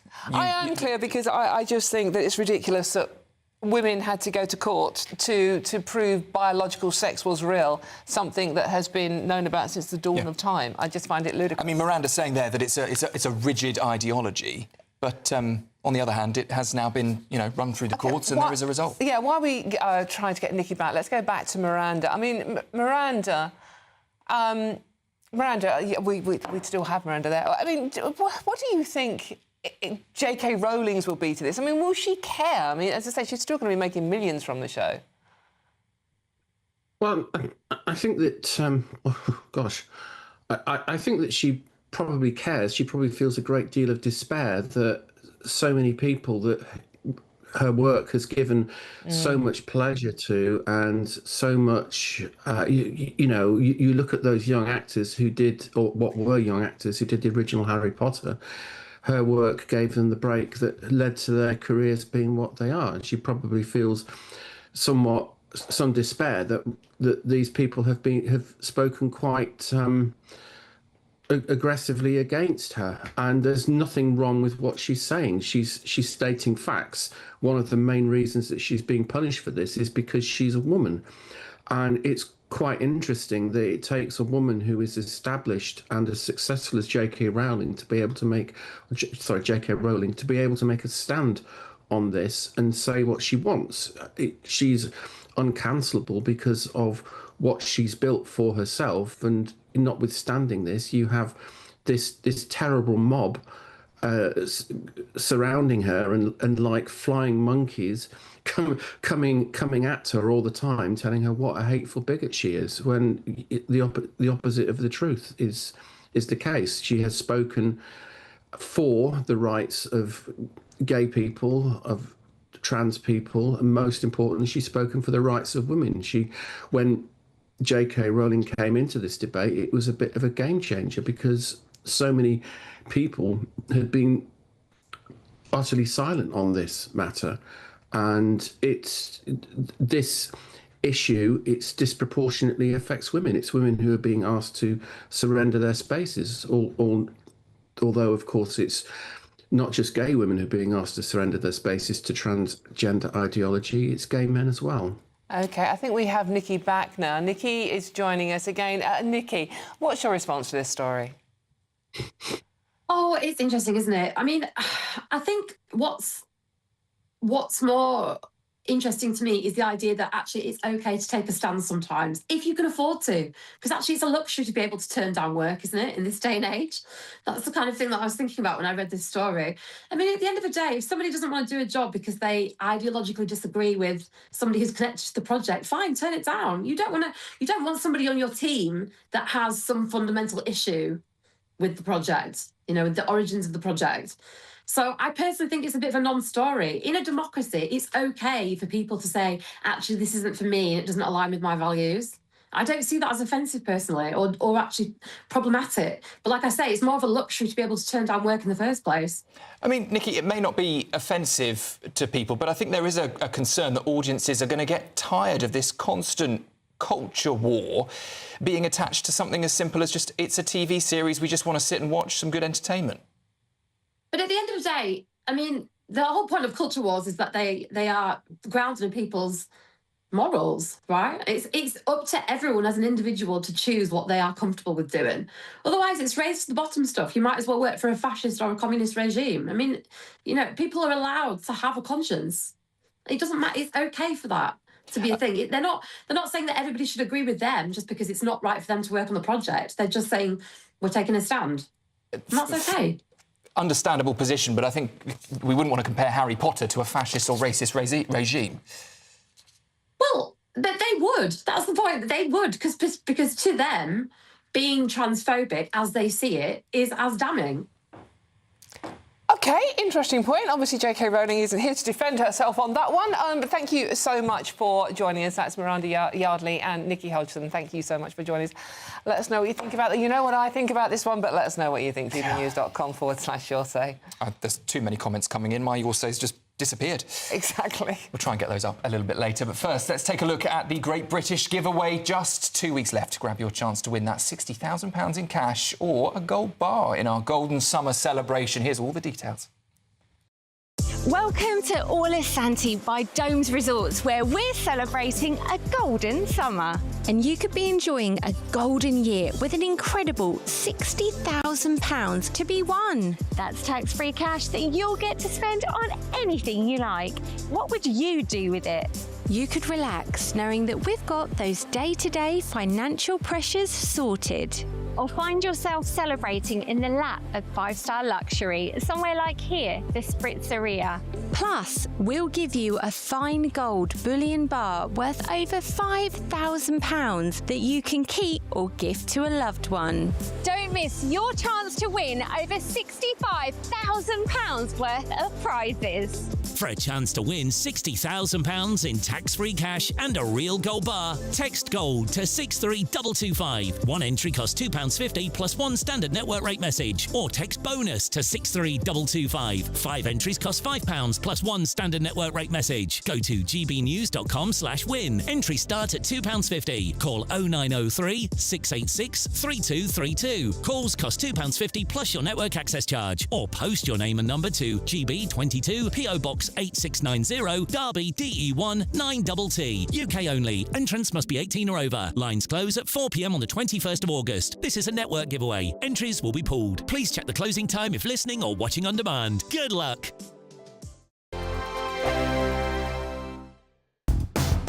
Do you trust what you're being told? Good, because neither do I. Those are just facts. I'm Alex Armstrong, and on my show, we'll expose the spin. Well, I want to answer that, because you didn't let me last time, because you always speak over me. The broken promises. To deny that is denying the truth. And the hypocrisy. We can allow. Stop. You think we can allow? Politics, policy, parliament. Nothing is off limits. No sugarcoating, no fear of offence, just the truth laid bare. Tune in every Saturday and Sunday at 9 p.m. for Alex Armstrong Tonight, only on GB News, Britain's news channel. Britain is not just a geographical expression. We are a people bound together by history and culture that are distinctively British. Join me to celebrate our music, theatre, artworks and literature, which we can explore and enjoy together. Everybody's welcome. Sunday with Michael Costello. Every Sunday at 11 a.m. on GB News, the People's Channel, Britain's news channel. Bold. They are under no illusion. Ray. Are you a human trafficker? Boundless. I've had enough of the nonsense, and I'm not afraid to say it. Don't get us on the BBC. Every weeknight, I tear through the headlines. The smell of gasoline. Should we be worried about it? From Westminster madness to cultural war chaos. What I'm going to do now, they are throwing things out the car as we speak. Get ready, Britain. Here we go. Patrick Christie's Tonight, weeknights from 9 p.m. only on GB News, Britain's news channel. Welcome to Free Speech Nation with me, Josh Howard.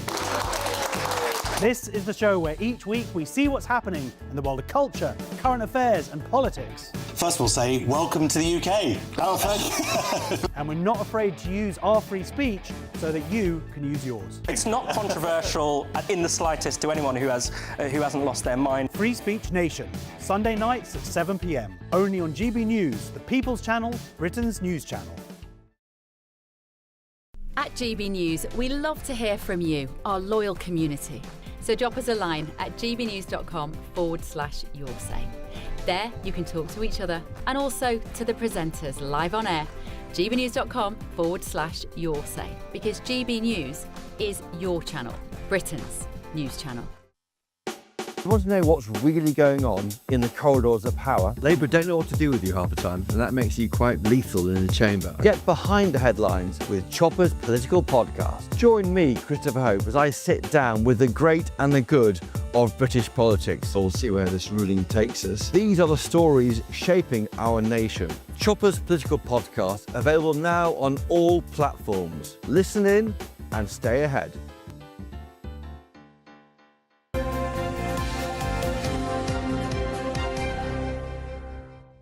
Welcome back. You're watching and listening to Breakfast with Stephen and... no, hang on a minute. Who did that? Who's put that on our screen? Stephen and Anne's names are up there. Well, it's time to go through... You want to be Anne, don't you? Yeah. Yeah. Well, absolutely. Who wouldn't want to be Anne? Exactly. Yeah. Well, time to go through the latest sports news with broadcaster Aidan McGee. You're here with us again. This is an interesting one. Yes. Arsenal in a bit of a tantrum, really. Yeah, I would say so. I mean, we'll hear from Mikel Arteta in a minute, the Arsenal coach. They're playing today in the Community Shield against Manchester City, the game colloquially known as the traditional curtain raiser for the season. Yes. Old hackneyed phrase. That hackneyed phrase, yeah. 50-odd years now. It's the league champions versus the FA Cup winners. They play off, and the proceeds go to charities that are identified by the FA. The match is happening in Cardiff today, which I think is fantastic, Dawn, actually. Do you remember how good the cup finals were in Cardiff? Yes, it gave London football away. supporters a real sense of a day out, actually getting on a train for a couple of hours and going to a different city and then coming out of the train station, and the stadium was just opposite. It was wonderful. We lost. Yeah, well, you did. We didn't. Oh, actually, we did as well. We did as well. No, but I worked there early days of my career. Wonderful memories of it. But this towel argument, this towel row... Now, it's bizarre. I don't know if you know. For those who don't know, a key tactic, a key part of Arsenal's strategy in the last couple of seasons has been the long throw, throwing the ball into the penalty area of the opposition and getting a header. It works from corners and free kicks as well, not just throw-ins, but you need a dry ball. And so it's quite a primitive tactic. They've had criticism for it.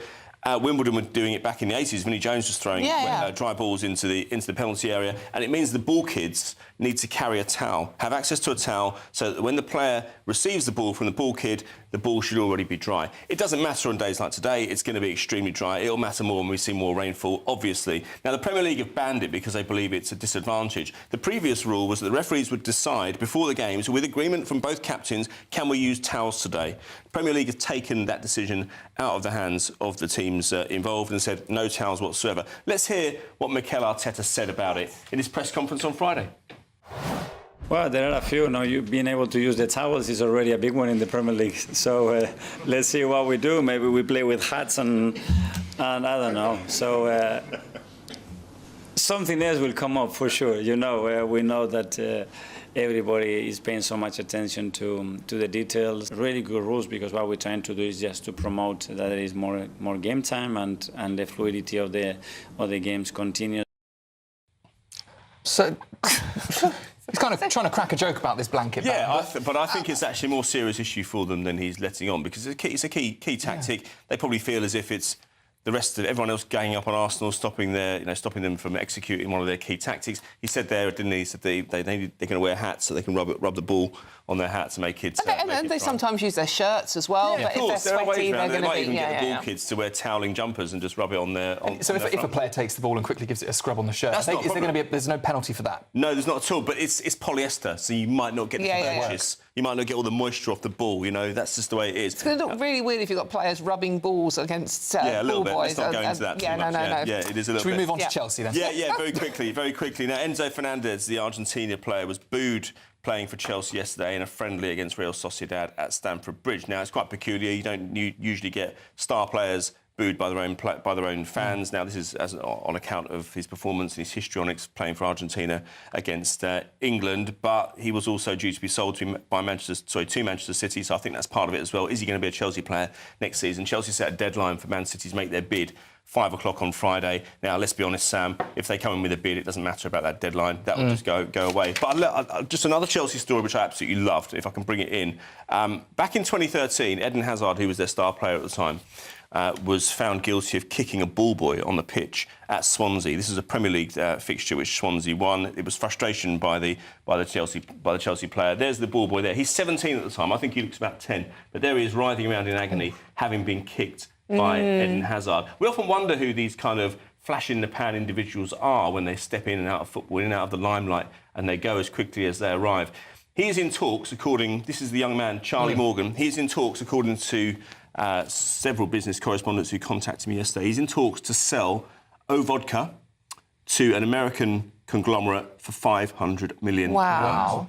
Absolutely extraordinary story. It's not quite the rags to riches story that we think it is, because his father was a very wealthy guy anyway, a £40 million chain of hotels. But nonetheless, to turn that kind of money into £500 million, having been famous just for being kicked, and he was exaggerating as well. I was going to say, it looks like he's a footballer himself. Yeah, exactly. Rolling and riding on the ground. All the Chelsea players came around going, look, don't exaggerate it too much, otherwise our teammate's going to be suspended. But it's a brilliant story. It's anyway. A nice story, isn't it? It's fantastic. So he'll pocket about half of that. So how old is he now? He said 17 back then. He's now 30. He's since met up with Eden Hazard. And had a photo together and everything. They make light of it now, although Eden Hazard was banned at the time. When I looked at it back, I looked at the footage yesterday. I covered the game at the time. It was at Swansea. And, it was a bit of a kick, but he didn't have to make a meal of it. He did make the most of it, I wonder what he's like, if he's like that in his business career. That's where we are with football. In the boardroom, riding on the ground. A word on Novak Djokovic quickly. I know you like your tennis, Sam. Look, he really struggled with the heat and humidity yesterday, and he was beaten quite easily in the second round of the Cincinnati Open. Is this the beginning of his demise? I think the demise is already there. I mean, don't forget, he's still achieving quite a lot, but the US Open is right round the corner. He needs to win that last slam to put him ahead in the men's and women's section for the overall number of singles Grand Slams. As you get older, time catches up with you. It looks like if the heat is anything like it was yesterday in Cincinnati, in New York, which it usually is, to be fair. It's a hell of an endurance battle to win that. Then he's going to have his work cut out. But then some would say he has his work cut out anyway, because you're up against the likes of Yannick Sinner and so forth. I mean, what is he now, 40? 40, 40. Like remarkable. Yeah, brilliant that he's there, but I think it might, it's a little bit setback for him. Aidan, thank you so much. We'll see you next time round. OK, still to come, would you be willing to pay more for your water bill during drought? Well, you soon might have no choice in that one. We'll be discussing all of that in the papers with Emma Trimble and Stephen Allen. But first, here's the forecast for some of the top European destinations. Can't wait to get in that sea. Lovely and warm. Just like the feeling of having great travel insurance. All Clear Travel Insurance sponsors GB News Travel Destinations forecast. Hello there. The heat wave across Europe will gradually be easing over the next few days, still staying very dry for many areas though, Spain and Portugal included. We may see some isolated showers across parts of France, but it's really across the Alps, parts of Italy where we could see some intense downpours, some thunderstorms, bringing some hail and also some frequent lightning. Still remaining very dry as we head into next week, along with some high temperatures. We could see the mid-30s for some areas. All Clear Travel Insurance sponsors GB News Travel Destinations forecast. This is GB News, Britain's news channel.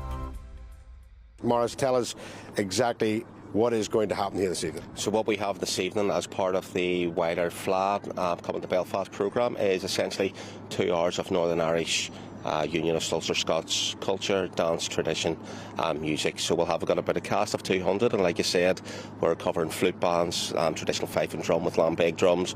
We've got a piper in there as well, a couple of Highland dance groups. We've just seen one rehearse there, absolutely fantastic, and some drum music from County Armagh as well. So it's 2 hours to do an absolute broad brush off the entire culture, and whenever you're trying to piece a show like that together, 2 hours just isn't enough.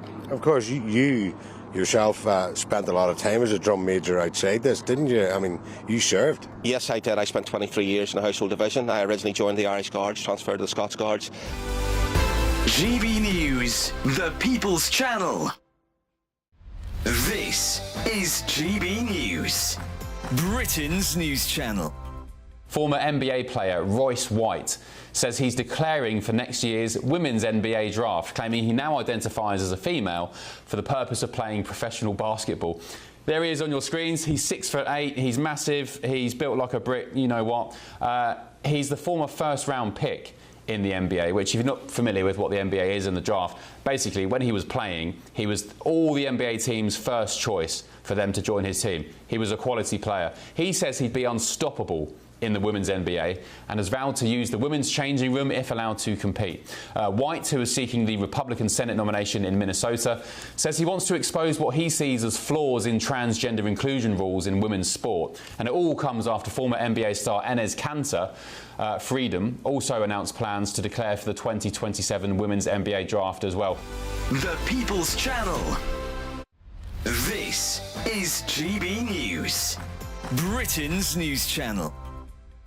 Fury over royal funeral plan for shamed Andrew. Should he get a royal funeral? Emphatically not. He is a private citizen. He lost his HRH, title of prince, and also stepped down from numerous patronages. He's being, of course, as we all know, investigated by the police. The facts of the matter are that he is in disgrace. As a private citizen, he should most emphatically not get a royal ceremonial funeral. This is a matter for the Cabinet Office of the Royal Household. I can only presume that it's something that they haven't attended to, because there would be public outrage. The last YouGov poll last month, his popularity is 2%. You can't get worse than that. GB News, the People's Channel.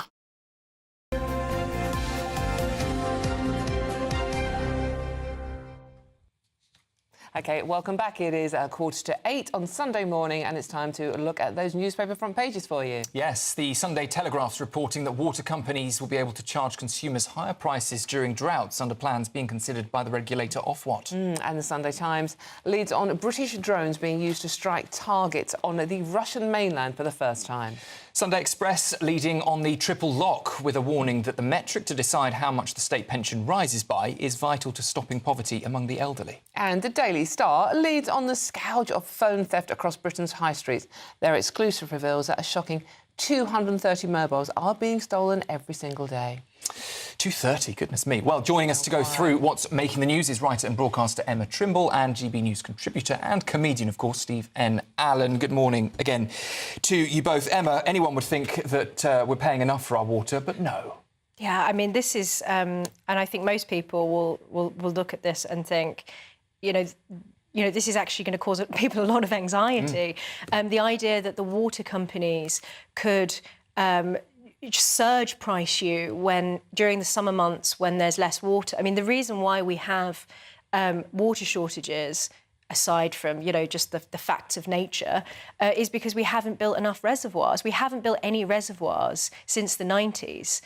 So 30 years of no reservoirs, partly because, basically just after privatisation, we stopped building new reservoirs. But the reason why we haven't is because the regulations around building them are so complicated that it's just basically impossible to do so unless you have sort of like an act of parliament or you just bypass local planning laws. So we haven't built any new reservoirs. We've also seen all of these stories about the way that water companies are, leaking sewerage into rivers and so on and not looking after our waterways properly.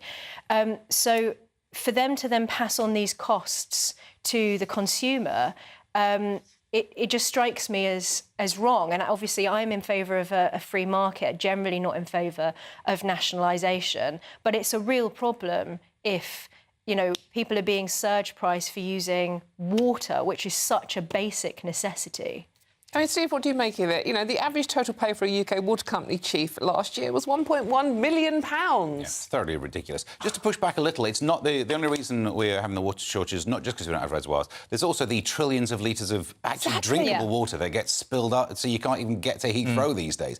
But this surge pricing, it's ridiculous. At a time when they are doing their least good work, when they're providing less of their service to you, they charge you more for it. It's ridiculous. They can waste water with these leaks all over the place. They can put sewage in our waterways. I try and use a hose pipe, that'll be a grand thanks. So these stories always really annoy me. It shouldn't have been privatised because it's never going to be a perfect market because you only have the one supplier near you. So actually, like mobile phones or telephony in general should have been privatised. Look at the advances we've had for it. But if you've only got one option, you've got a local monopoly of water, it never should have been privatised in the first place. But it's also the government's responsibility to be building reservoirs and making sure that, you know, you're investing in the future of the security of our water supply. The fact that so many of our reservoirs are Victorian. I mean, we had a sort of spate of building reservoirs in the Victorian period. Built some reservoirs, like you were saying, you know, the last one was built in the 90s, and then nothing for 30 years. You can't then start saying, you know, this is, as many people do, this is about climate change. No, you're not, you know, making sure that we have the infrastructure. Think about how much the population has grown in that period of time. The population is absolutely huge. Of course, the demand on water goes up. I mean, the trouble is constructing a reservoir is not going to be a quick fix. We're 26, 27 years too late. I mean, the last one, 1999, as you say. So it's not going to save you much money at this point. Worse than that was 1992, to be honest with you. Yeah, and they take 10 years to build. Before I was even born. If only there was a way of desalinating salt water that we seem to be surrounded by. I guess we'll have to look into that technology that loads of other countries It's not the behaviour of a first world country. No, it really isn't. Talking of which, Steve, I love this story for you. The Daily Mail, stoicism classes and yoga for the UK's worst offenders. Yep, so this is HMP Aylesbury in Buckinghamshire has D-Wing, which is now a delightful retreat where you can go and study some yoga, learn some stoicism. And this is for people on those imprisonment for public protection, these indefinite sentences. They want to go and help them. Now, normally, I'd sit here saying, prison's like a day spa, it's absolutely ridiculous. But given the context of other prisons are just letting out murderers, I'm probably in favour of keeping them in and doing stoicism. It's terrible that this is the best option that we're now given. It's like... That's a good point. The crazy thing for me is that we've got these two complete polar opposites. We're releasing people on the one hand and we're yoga lessons and acupuncture even on the other hand. I mean, where is this middle ground? I agree with Steve. I think that the idea of teaching stoicism to prisoners, I actually think is a really good idea. It's also the basis of CBT, the cognitive behavioural therapy. So it's only going to be a good thing to teach prisoners to control their emotions. Acupuncture, to be more, though, needles in your back. That is a bit like well, the fact we're letting murderers near needles worries me. But the question I think is, you know, if we're strapped for cash when it comes to the prisons, and we're struggling to keep people actually in prison long enough to serve their full sentences or even to serve half of their sentences, where is the money coming from to give them acupuncture? The stoicism I understand. That's a good idea. But yoga and acupuncture, I mean, this is like prisoner daycare. We're running out of space, and D-Wing now, I imagine, has more massage tables than actual prison cells. There's some space you could get back. Oh, it's funny. It's an incentive to sort of re-offend and go back to prison. Absolutely. Yeah, more free yoga. It's quite expensive these days, isn't it? I love this story as well. I think, Emma, this is yours. The 7 dwarfs of menopause are being used to teach council staff in DEI training, that beloved DEI again. What's going on here? There's something subtly offensive about this story, and I can't quite put my finger on it. Snow White and the 7 Dwarfs being used to teach about menopause, they've renamed the dwarves instead of happy, bashful and sleepy as psycho, bitchy, bloated, sweaty and forgetful. I think it's itchy. But you might not be wrong. But the B word works just as well, to be fair. You could say that. I don't think I'd get away with it. As a woman of a certain age, I absolutely can. Don't you dare argue with me. It is only 7:53 in the morning. Sorry, misspoke. Goodness me. But, I mean, so seriously, we are using the 7 dwarves to teach grown adults... This is primary level stuff. About I mean, come on. menopause. The infantilisation of society is shocking. Like, this stuff needs to stop. It's encouraging people to regress, basically, to childhood. The idea that you would need some sort of heuristic like this to teach adults about the menopause, I mean, it's insulting on just because of the way, the way that it's being framed, but it's also insulting, I think, and condescending to the people that it's targeting. It is, yeah. Treating adults like children. Yeah, the idea is that these people can't understand these words. They don't know what bloat would mean unless you have a little person representing it. Oh, no, I get what it means. I want to know what's happened to Grumpy, because I imagine didn't need a rebrand. I'd love to know. Still on the list. Menopausal. I mean, you and I get off lightly, Steve, so we're all right. But... OK, thank you, you two. You'll be back next hour. Much more after the weather.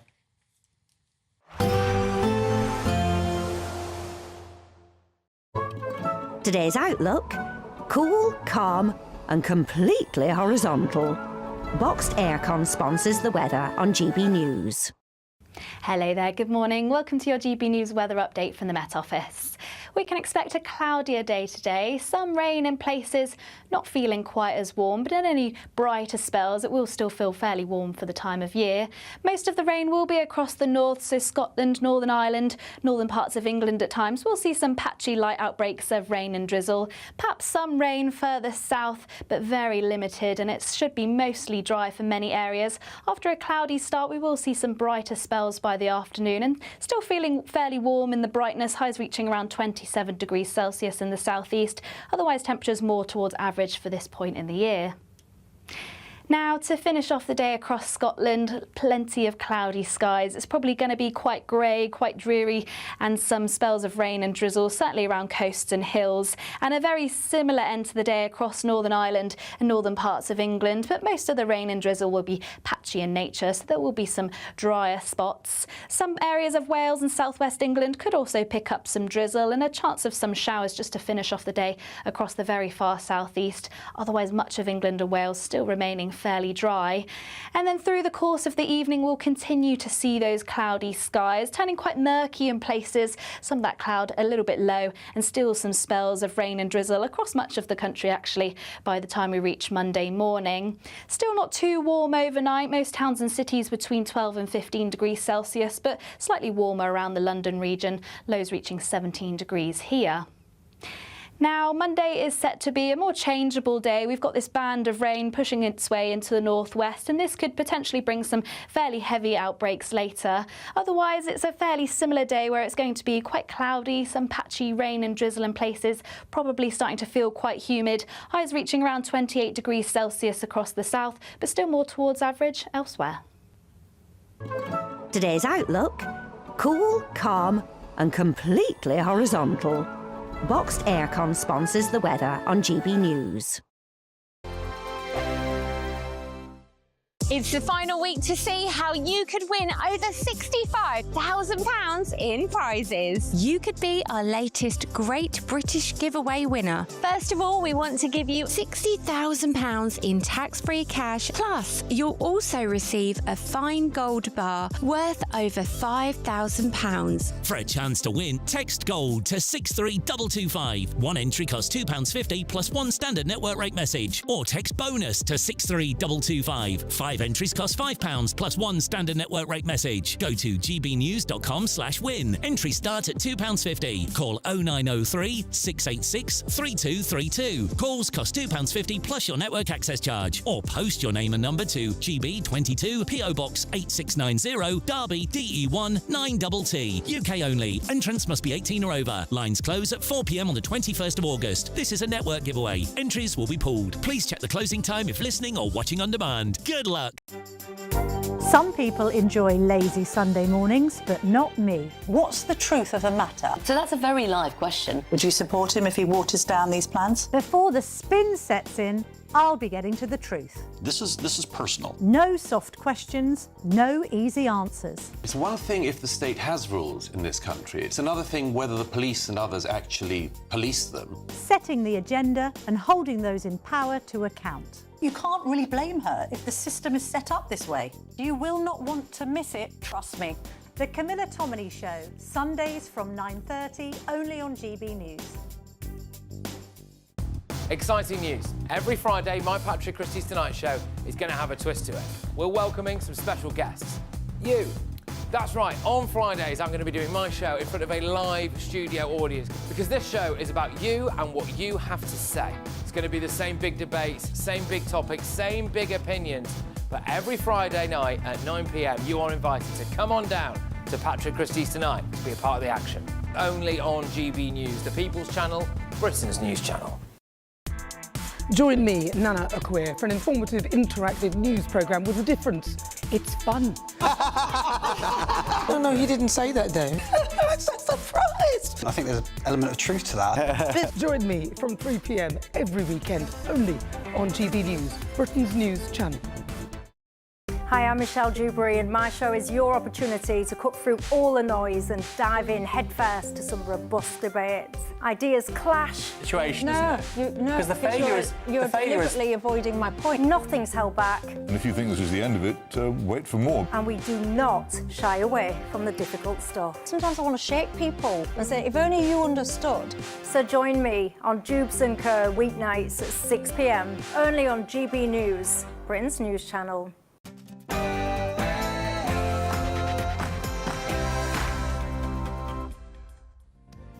Very good morning to you. It's just gone 8 o'clock. Reform UK has vowed to get a grip on Britain's ballooning welfare bill. Yes, the party's Treasury spokesperson, Robert Jenrick, plans to abolish disability benefits for millions, claiming he's worked out how to save the taxpayer £50 billion a year.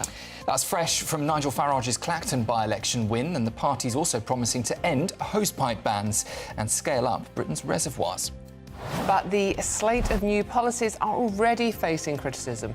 Is Reform UK overestimating its ability to rip up red tape Britain and underestimating the task of running a government? In other news, Prime Minister Andy Burnham's under pressure to explain why this sound sparked national panic.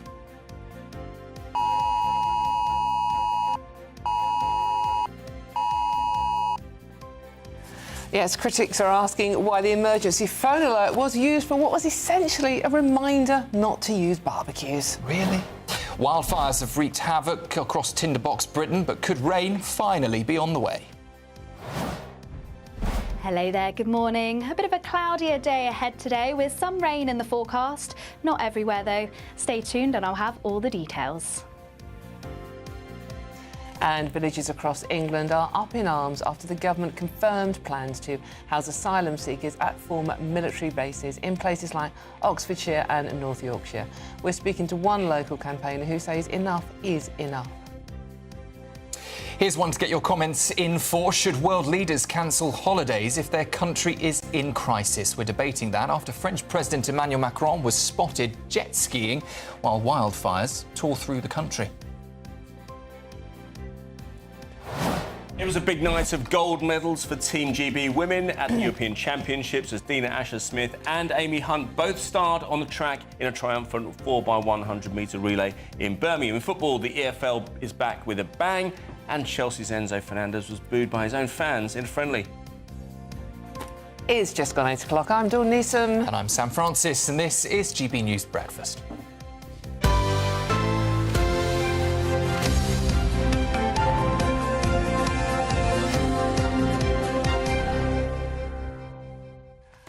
So we're debating here, should we have a little chat about Phone Theft Britain or our leaders going on holiday at inopportune moments? What do you reckon? I mean, the pictures speak for themselves. Emmanuel Macron got caught, well, not short, but wasn't a great look, Well, was he was wearing fairly He short was shorts. fairly short. Yeah, shorts. We've got more shorts coming up. No, we haven't. Haven't no, we, Sam? haven't. Yes, we have got short story. Not. But I mean, should he have done that? I mean, I think the problem is the way it looked.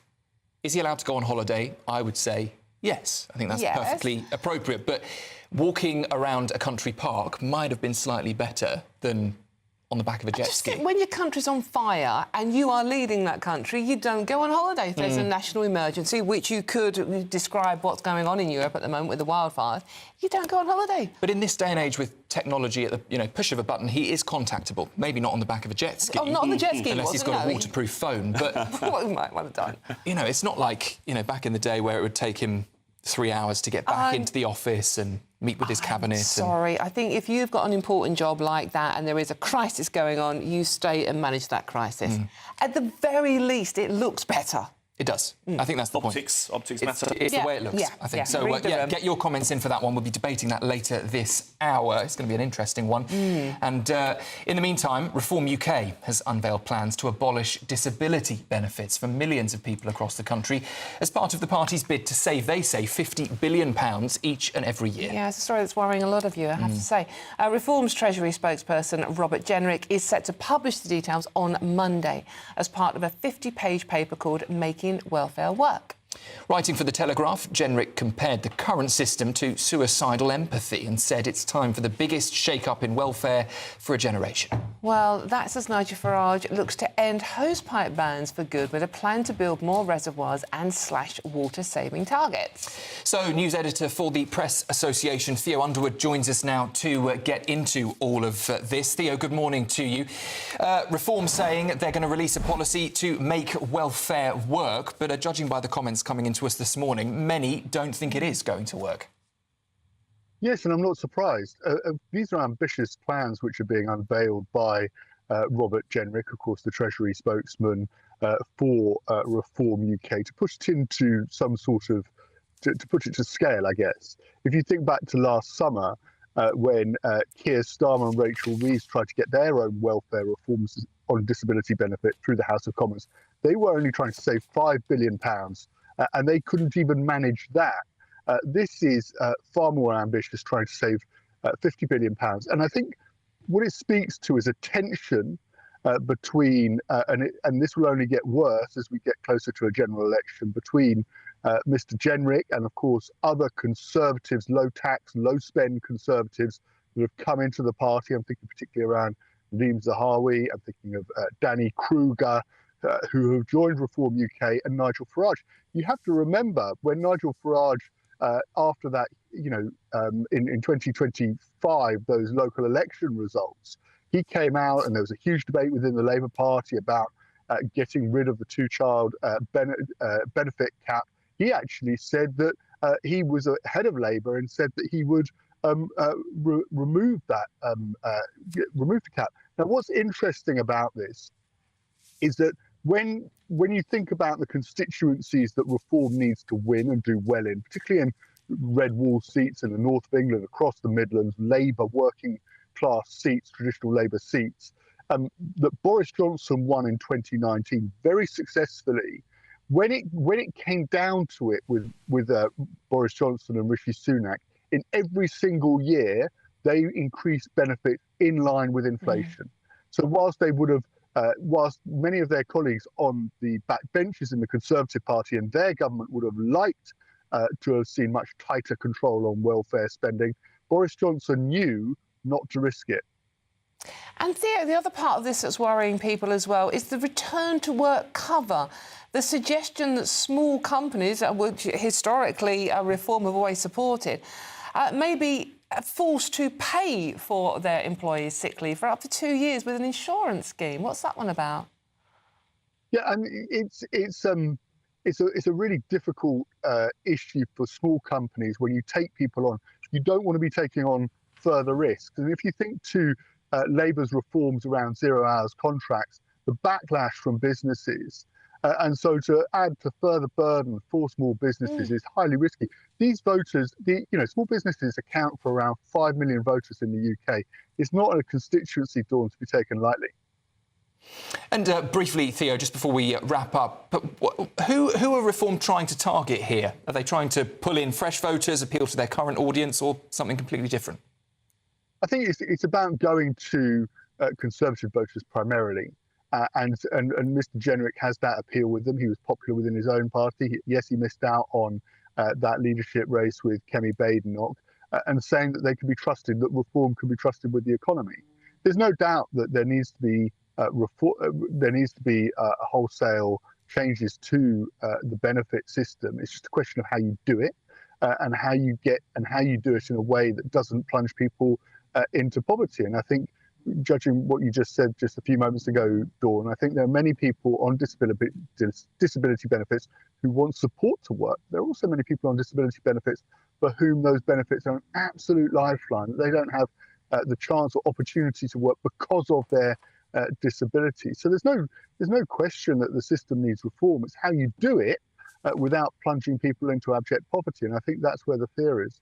Indeed, it'd be interesting to see the detail of these plans when they're announced fully tomorrow. That's a news editor for the Press Association, Theo Ushwood. Thank you very much for joining us today, Theo. Comments coming in on that too, on Your Say. Do keep them coming in. Andy Day saying, you may criticise reform, but they do have a point. It needs a revolution. Speaking about the benefits system there, people are quick, he says, to criticise, but not put up credible plans. Andy, you're saying that at least Reform are doing so, putting up those plans. Indeed, yeah. As I said, the details will be revealed tomorrow when Reform will hold a press conference on it.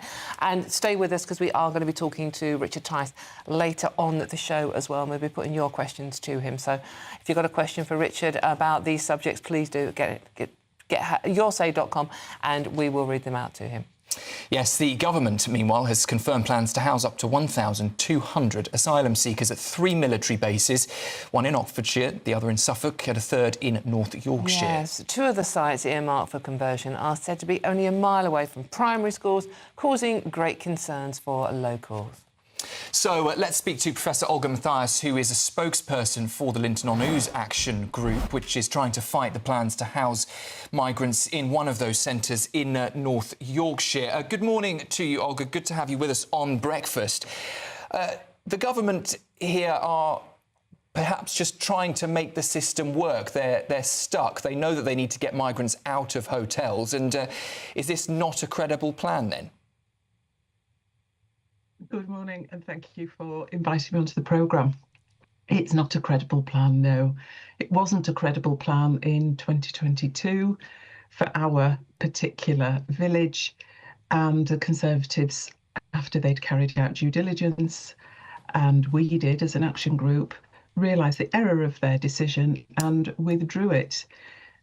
In the 4 years since then, the site has become less suitable, and the issue of the primary school was actually brought up by Shabana Mahmood, our Home Secretary.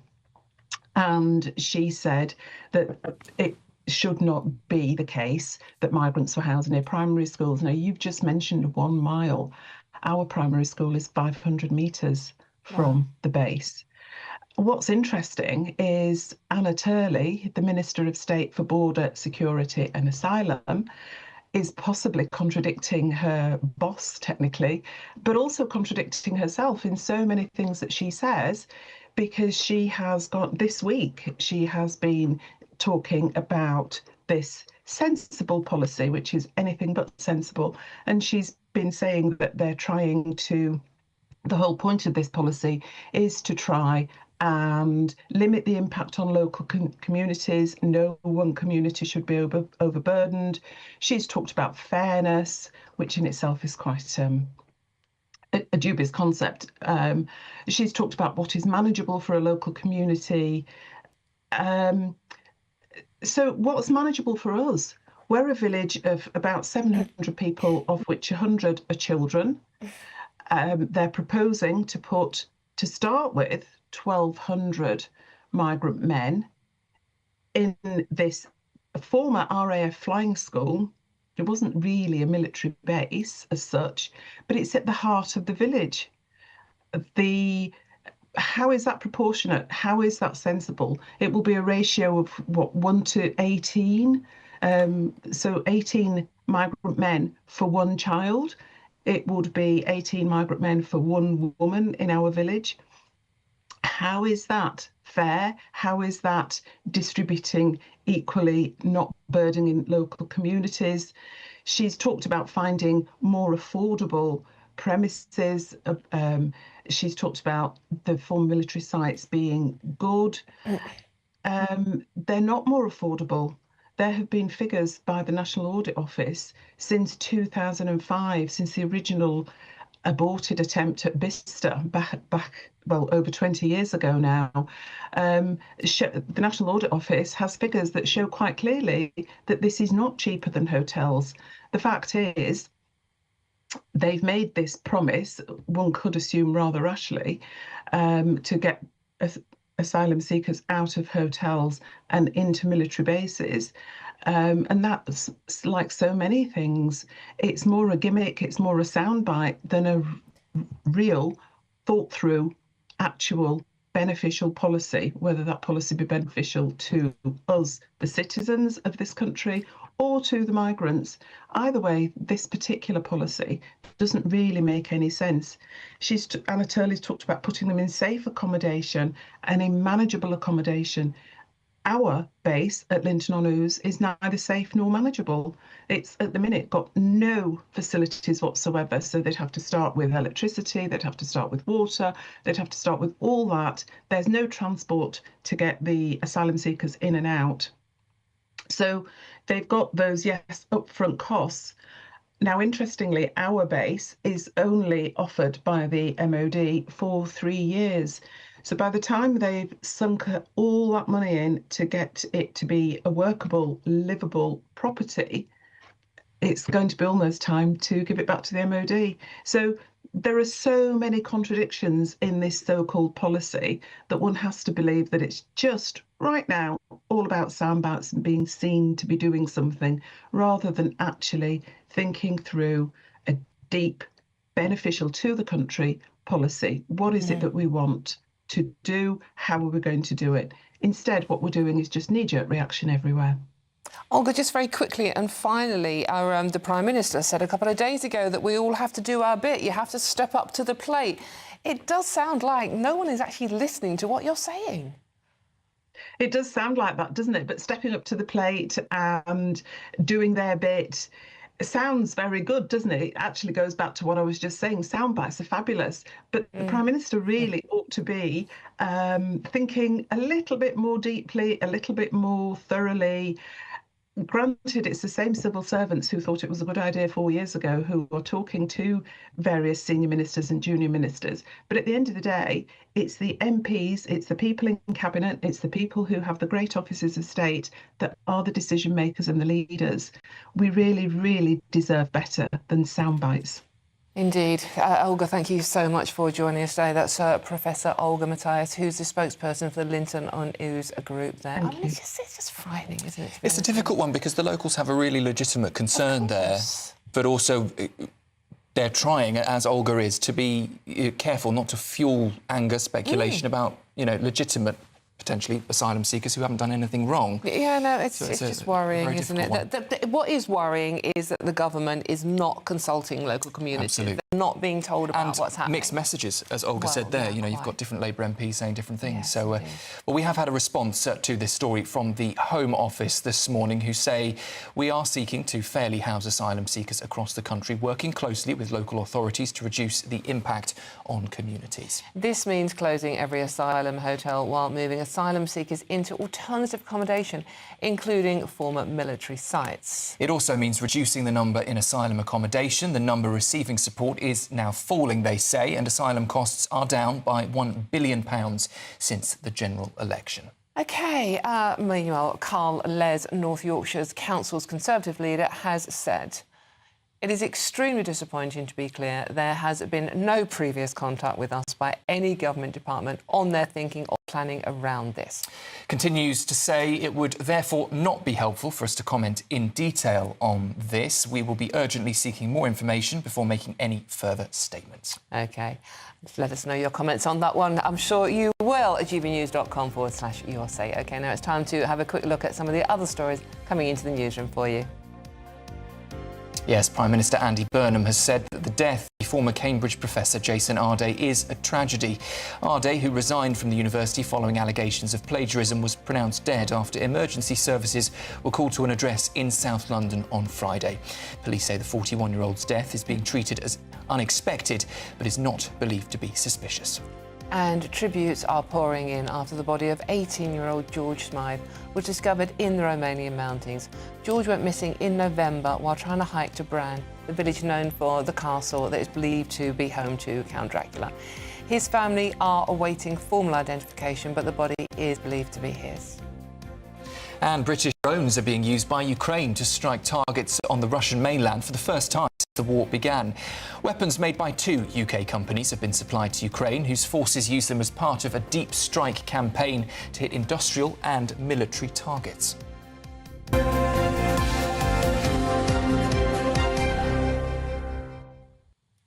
So thank you so much for joining us this morning. It is now coming up to 18 minutes past 8, and yeah, we are talking about the weather a lot, but it is on most of your front pages once again. So let's have a look a bit more closely at what it's doing where you are with Honor.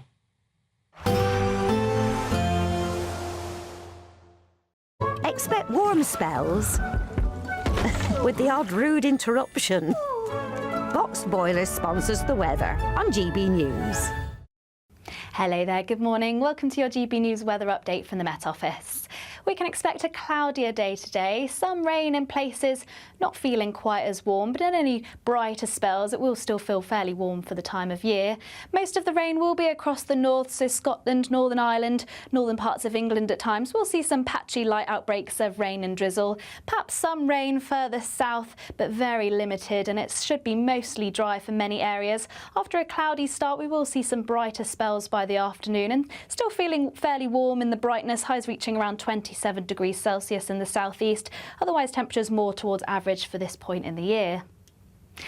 Now, to finish off the day across Scotland, plenty of cloudy skies. It's probably going to be quite grey, quite dreary, and some spells of rain and drizzle, certainly around coasts and hills. And a very similar end to the day across Northern Ireland and northern parts of England, but most of the rain and drizzle will be patchy in nature, so there will be some drier spots. Some areas of Wales and southwest England could also pick up some drizzle, and a chance of some showers just to finish off the day across the very far southeast. Otherwise, much of England and Wales still remaining fairly dry.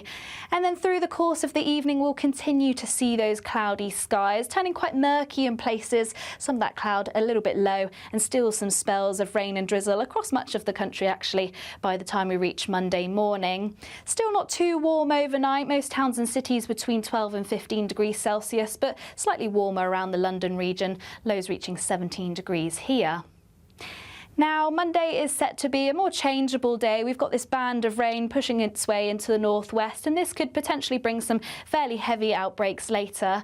Otherwise, it's a fairly similar day where it's going to be quite cloudy, some patchy rain and drizzle in places, probably starting to feel quite humid. Highs reaching around 28 degrees Celsius across the south, but still more towards average elsewhere. Expect warm spells with the odd rude interruption. Boxed Boilers sponsors the weather on GB News.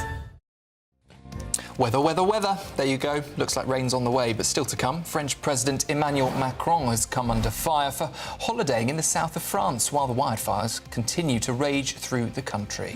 So do you think world leaders should be going away at times like that? We'll be having that heated, literally, debate next.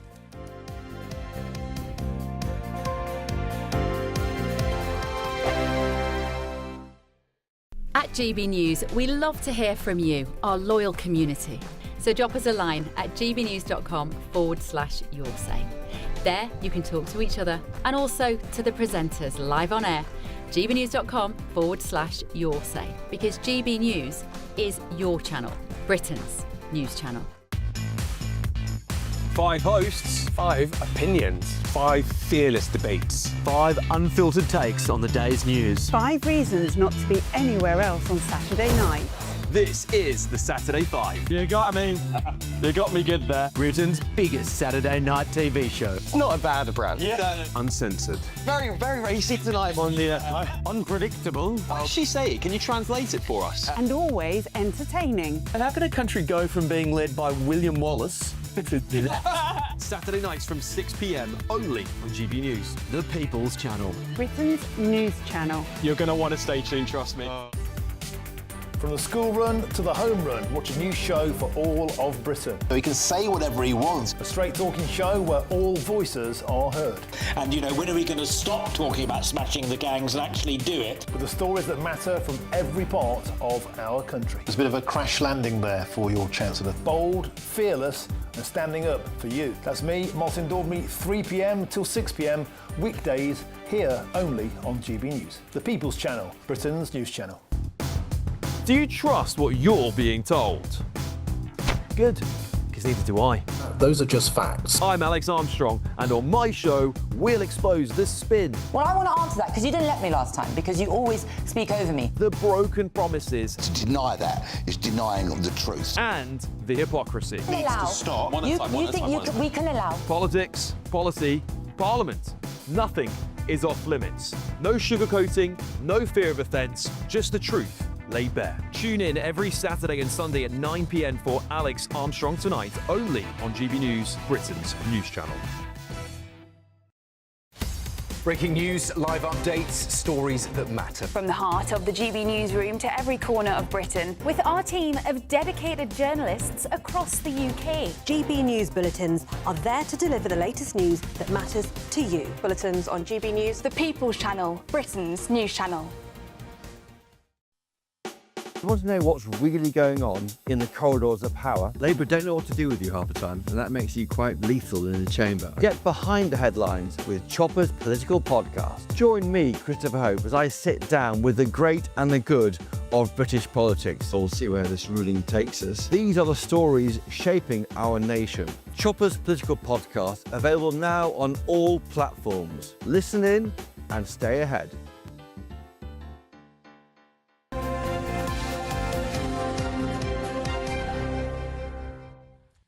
Welcome back. It is coming up to 25 minutes past 8 on a Sunday morning, just in case, like me, you're a bit confused about what day it is most of the time. OK, let's talk about the French President, Emmanuel Macron. Well, he's come under fire after being pictured on a jet ski on the French Riviera, while wildfires continue to rage across the country. Yeah, Macron was heavily criticised by opposition politicians, not just in France, in fact, across much of the Western world, who accused him of failing to understand the severity of the situation. And it does beg the question, should world leaders go on holiday during a crisis? So, to debate this, we're joined by two very charming gentlemen, former Labour MP Stephen Pound and broadcaster journalist Mike Parry. Good morning to you both on this Sunday morning. Stephen, let's start with you. You're on the left of my screen. We'll always go from left to right. So, well, will we? That's the question. No one really expects a Prime Minister or a President to stand there with a hose pipe and take pictures. He's perfectly entitled to have a break, surely. Well, 100%, absolutely right. But what they need to do is to be a little bit sensitive about the optics here. It's all very well for Macron to take a holiday. And let's face it, nowadays, you know, you're in touch with Downing Street, you're in touch with Cobra. It's not like the days when a Prime Minister would take a 2-month cruise and write a book. However, what you've got to be aware of is what it looks like. And for Macron to be sort of channeling his inner male model and doing a sort of a tribute act to Putin sitting on a horse and about to kill a bear with his bare teeth looks pretty terrible. And a lot of people, you know, if you think what they do on the holiday is actually almost more important than the fact that they take a holiday. You think of Theresa May plodding, lonely, you know, with her walking sticks up a mountain. You think of Tony Blair staying with Berlusconi. You think of all those things which define a politician in so many ways. So we need a break. 100%. You also, don't forget, you've got a couple of people handy there. You're linked up with Downing Street. But be careful how you have that holiday, because everybody's going to be looking at it, and you could end up looking like a bare-chested male model on a jet ski in the south of France while your country burns. And that ain't a great look. Speak for yourself, Stephen. Talking of male models. I knew you were going to say that. I knew you were going to say that. Mike, I want to think of you now, bare-chested, legs astride a jet ski. What do you make of this one? Well, I can imagine what you're fantasising at the moment, Dawn, but let me tell you this. I'm prejudiced here because I haven't had a holiday for 20 years because I don't want a holiday. I've always had jobs that kept me busy 7 days a week, and that's the job of a leader of a country. That's the job of a president or a prime minister. Even if they go on holiday, they take their cabinet with them, they take all their communications with them. I can't see the point of them going on holiday. But this is a particularly despicable gesture by the leader of a European country to his people. There's a certain political class in this country which would like us to get closer to Europeans and European leaders, but this is the way the Europeans act. I mean, for instance, where Macron was a place called Fort de Bragançon, which is in fact the summer palace for the French president, okay? The country was burning, but he decided to get on a jet ski to, I don't know what, to tell the country that he's a great guy. I mean, it was absolutely pathetic. But can I tell you, the story behind this is that the pictures were first published by Paris Match, OK?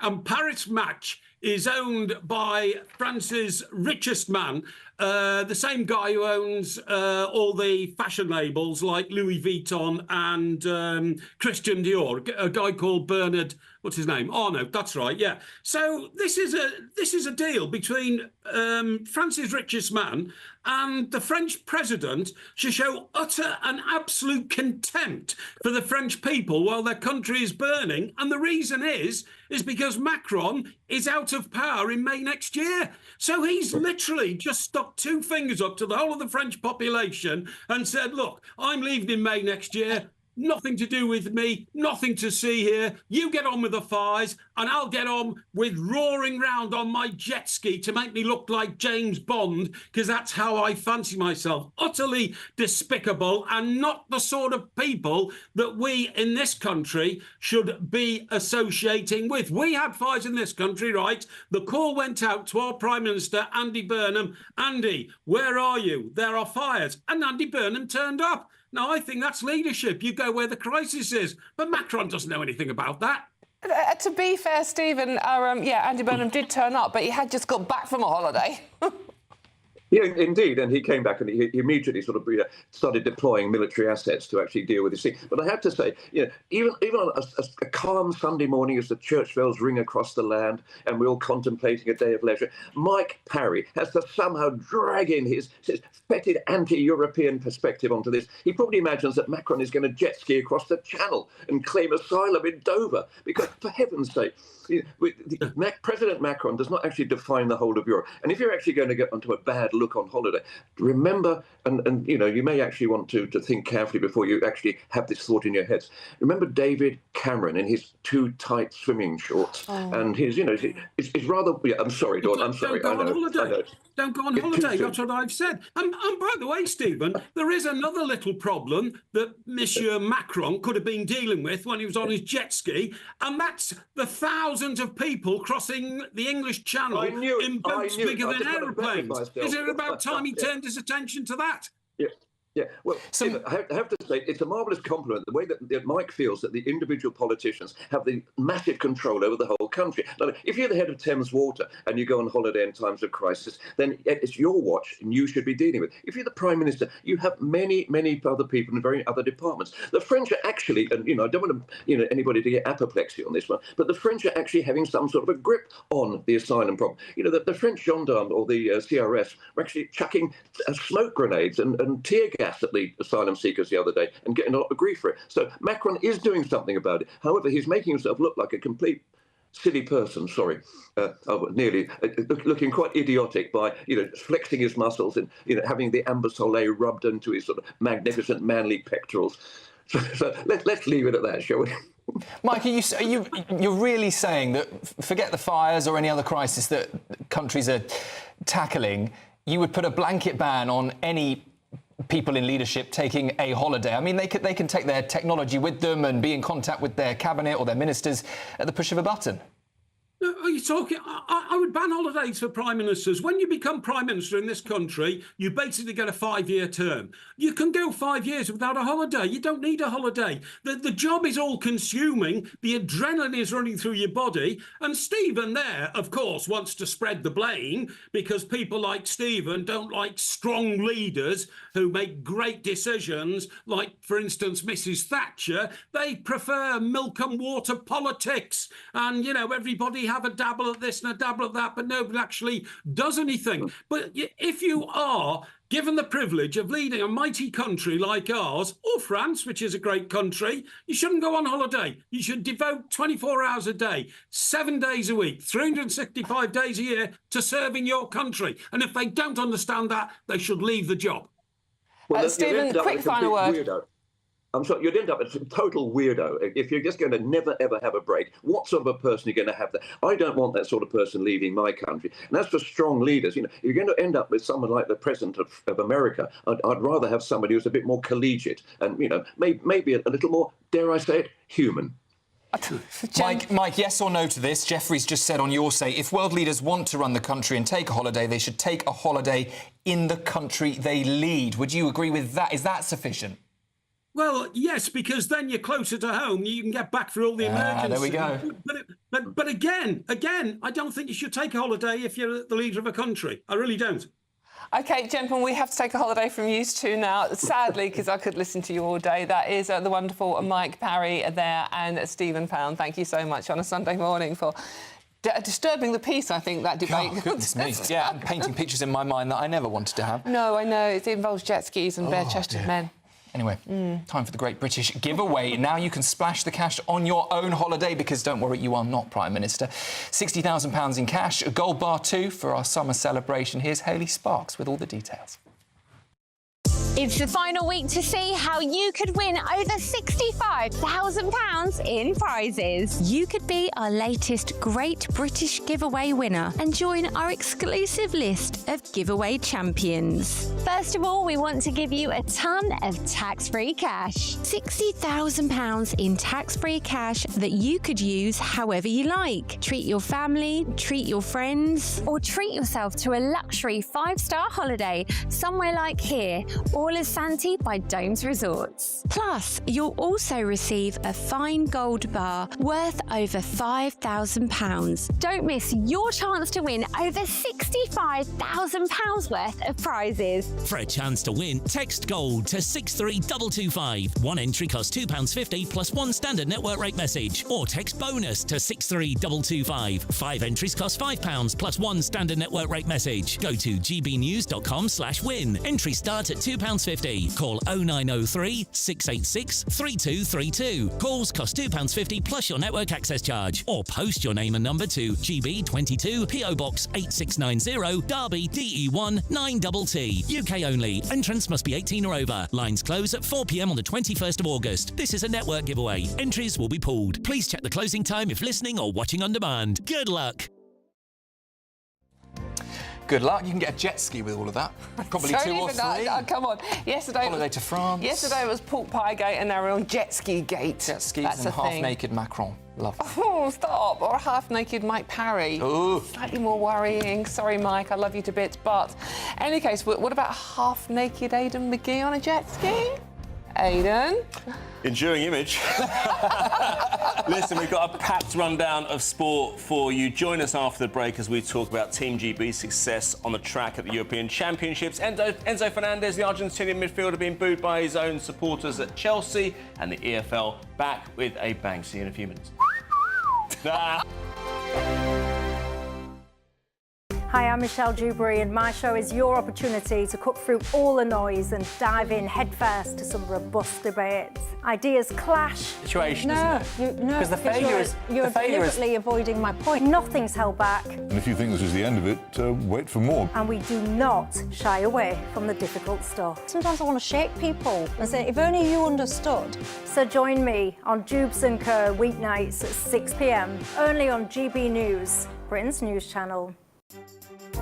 Some people enjoy lazy Sunday mornings, but not me. What's the truth of the matter? So that's a very live question. Would you support him if he waters down these plans? Before the spin sets in, I'll be getting to the truth. This is personal. No soft questions, no easy answers. It's one thing if the state has rules in this country. It's another thing whether the police and others actually police them. Setting the agenda and holding those in power to account. You can't really blame her if the system is set up this way. You will not want to miss it, trust me. The Camilla Tominey Show, Sundays from 9:30, only on GB News. I've been in Westminster for a long time, but I know that though power may be here, its effect on people's lives is across the whole of the country. We may be where rules are made, but it's where they're implemented that matters. Join me, Jacob Rees-Mogg, for forthright and frank discussion on where Britain has come from, where it's going, and where it will end up. That's State of the Nation, Monday to Thursday, 8 to 9 o'clock. Vox Populi, Vox Dei. Join me, Nana Akwe, for an informative, interactive news programme with a difference. It's fun. No, he didn't say that, though. I'm so surprised. I think there's an element of truth to that. Join me from 3 p.m. every weekend, only on GB News, Britain's news channel. Britain is not just a geographical expression. We are a people bound together by history and culture that are distinctively British. Join me to celebrate our music, theatre, artworks and literature, which we can explore and enjoy together. Everybody's welcome. Sunday with Michael Costello. Every Sunday at 11 a.m. on GB News, the People's Channel, Britain's news channel. From the school run to the home run, watch a new show for all of Britain. He can say whatever he wants. A straight-talking show where all voices are heard. And, you know, when are we going to stop talking about smashing the gangs and actually do it? With the stories that matter from every part of our country. There's a bit of a crash landing there for your Chancellor. Bold, fearless and standing up for you. That's me, Martin Daubney, 3 p.m. till 6 p.m, weekdays, here only on GB News. The People's Channel, Britain's news channel. Calm down. Welcome. 8:38, and I'll just give Dawn a little bit of We're talking about Ada McGee. We're talking about It's very warm in here, isn't it? naked men astride jet skis. Yeah. Nothing on my list quite competes with that, unfortunately. That's not in the athletic championship. No, it's not. But what a performance yesterday by our girls. Yes. The 4x100 metre relay, scooping the goals. The golds actually, because it's 4 obviously golds, isn't it? But we'll hear from them in a moment. Amy Hunt, Dina Asher-Smith, Success Idwan, great name when you're winning a gold medal, isn't it? And Imani Lansiko. Dina Asher-Smith was so quick out of the blocks. She did the hard work for the rest of them. The rest of them had to kind of keep it going. And Lansiko at the end, it was kind of processional. She was so far in front. And she said she enjoyed it so much because, you know, the other girls had laid the ground for her. Let's listen to what the girls had to say yesterday in Birmingham. I don't personally count because I think when you just go into every championship and every race, you just want to come out for the best possible outcome, and I don't count over the years. All I can think about when I think of 27, I was like, I'm like, oh, that 4x4 indoors, oh, that 60, and all of these things, like that's the kind of competitor I am. But when that kind of just accumulates over a decade of work, it is nice to see it as like a tally. So, Keely Hodgkinson has had something, certainly something quite strong to say about the championship so far. Yeah, well, she claimed silver, of course, the night before in the 800 metres final. She was beaten into second place, unfortunately for her. However, she's had a brilliant ascension over the last few years from the parkrun scene. But she was critical because earlier in the week we've seen the low attendances. 13,000 less than half full on Monday, wasn't it? A slight uptick on the Tuesday into 16,000. And I think the likes of us and other broadcasters and everyone online talking about it did actually raise awareness. But she feels, quite rightly, I think, that was the job of Birmingham City Council. If you're going to have an international event in your city, a city where you've been criticised for not even collecting your bins, then I think that it's a pretty rubbish idea to not promote this this tournament that's on your doorstep. I mean, you can't argue that the sport is of poor quality. They're setting new times all the time. They're breaking records. From a GB point of view, they're winning medals, even if the pork pies are a bit expensive. And I think that it should have been publicised just a little bit more. They're saying that, in fact, we can see some pictures there. They're the girls celebrating last night, but just before that we saw the MCCs, didn't we, from earlier in the week? But I think if you've got an event like that right in your because it's not a good look, Aidan, is it? I mean, look at the state of the empty seats there. Well, you know how it doesn't. It's not a good look for any sport. If you're making World Cup bids and Olympic bids in future, and they look back at that, then there's no way that can ever go in your favour, no matter how much money and everything else you're willing to throw at the event. I mean, to be fair, as you say, it was expensive. Those pictures were taken during the week, and it does take place quite late at night as well. To blame Birmingham City Council for this entirely and lay the blame squarely at their doorstep is to give all the other factors a pass. Yeah. And I don't think that's right. And tonight's the last night. Amy Hunt can go on and win a 4th gold medal tonight. That would be an outstanding achievement. That's in the mixed 4x1 relay, so we'll keep an eye on that. It's going to be a great watch. Yeah, absolutely. Should we do football? Yeah, can we talk about Enzo Fernandez getting booed? Yeah, when he played for Argentina, Yeah, he was a bit of a villain, wasn't he? Along with a number of those Argentinian teammates. Along with every single player, yes. No, and the coaching staff and the substitutes. Yeah, exactly. So, look, it's not just about the fact he played for Argentina. There was a Chelsea fan on the radio a short time ago saying that there were another 50% of Chelsea fans who were cheering him, and they were saying, while he's in a Chelsea shirt, I'll always cheer him. Man City were meant to be coming in for him by 5 o'clock on Friday with a bid in excess of £100 million. That didn't happen. If they do come back with it, forget the deadline. If the piece of paper and the cheque has got enough money on it, he will go. But we'll wait and see what happens then. Marcus Rashford made a return for Man United. First time in 18 months he's been on loan, hasn't he, at Aston Villa and Barcelona. What happens with him? He's on 300 grand a week, so at that price it's a little bit difficult to just shift him on.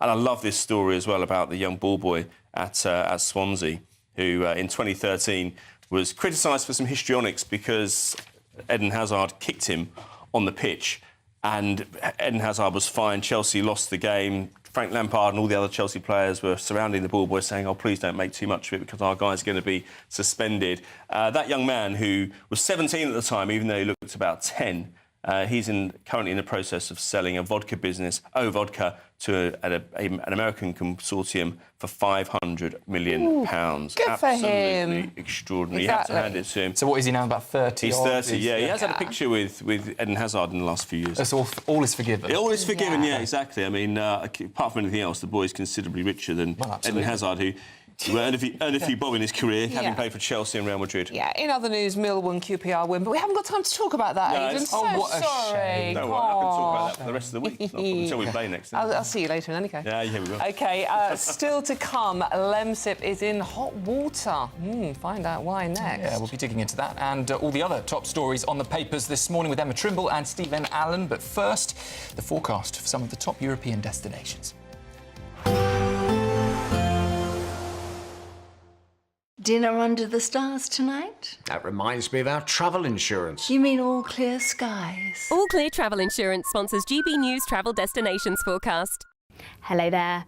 The heat wave across Europe will gradually be easing over the next few days, still staying very dry for many areas though, Spain and Portugal included. We may see some isolated showers across parts of France, but it's really across the Alps, parts of Italy where we could see some intense downpours, some thunderstorms, bringing some hail and also some frequent lightning. Still remaining very dry as we head into next week, along with some high temperatures. We could see the mid-30s for some areas. All Clear Travel Insurance sponsors GB News Travel Destinations forecast. This is GB News, Britain's news channel.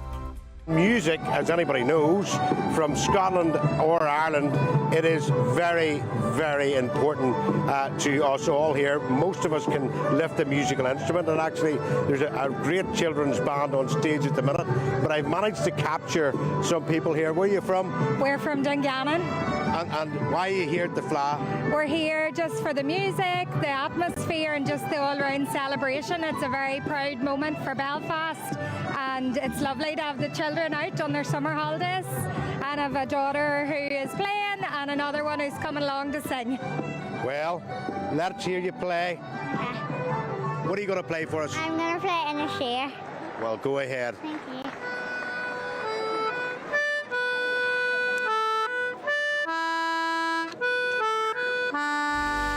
The People's Channel, Dubes & Co. Weekdays from 6 p.m. People that have lived in London have chosen to move out because they don't feel... It's not about feeling safe as much, it's about feeling that they don't recognise London as the capital city of England anymore. Well, I can't answer for those people. I mean, I think, you know, there are places all over the country that change. You know, there is a constant churn.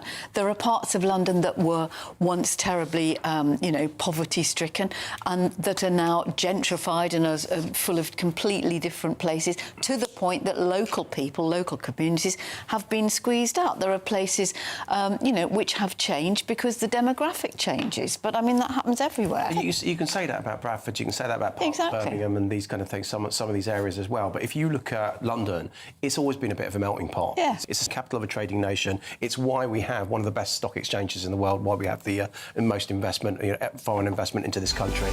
The People's Channel. Patrick Christie's Tonight. Weekdays from 9 p.m. Michelle, how do you feel when you look back at that 5 years there, from where we first started in and out of those lockdowns?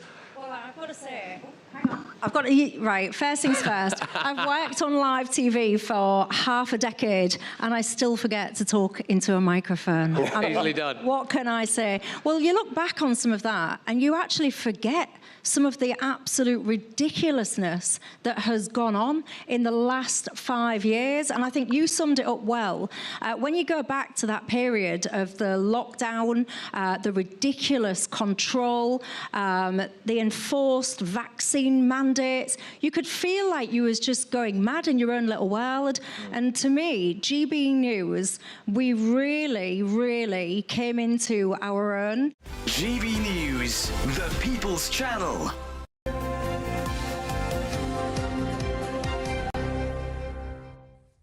Hello, welcome back. It is coming up to 10 to 9 already, golly gosh.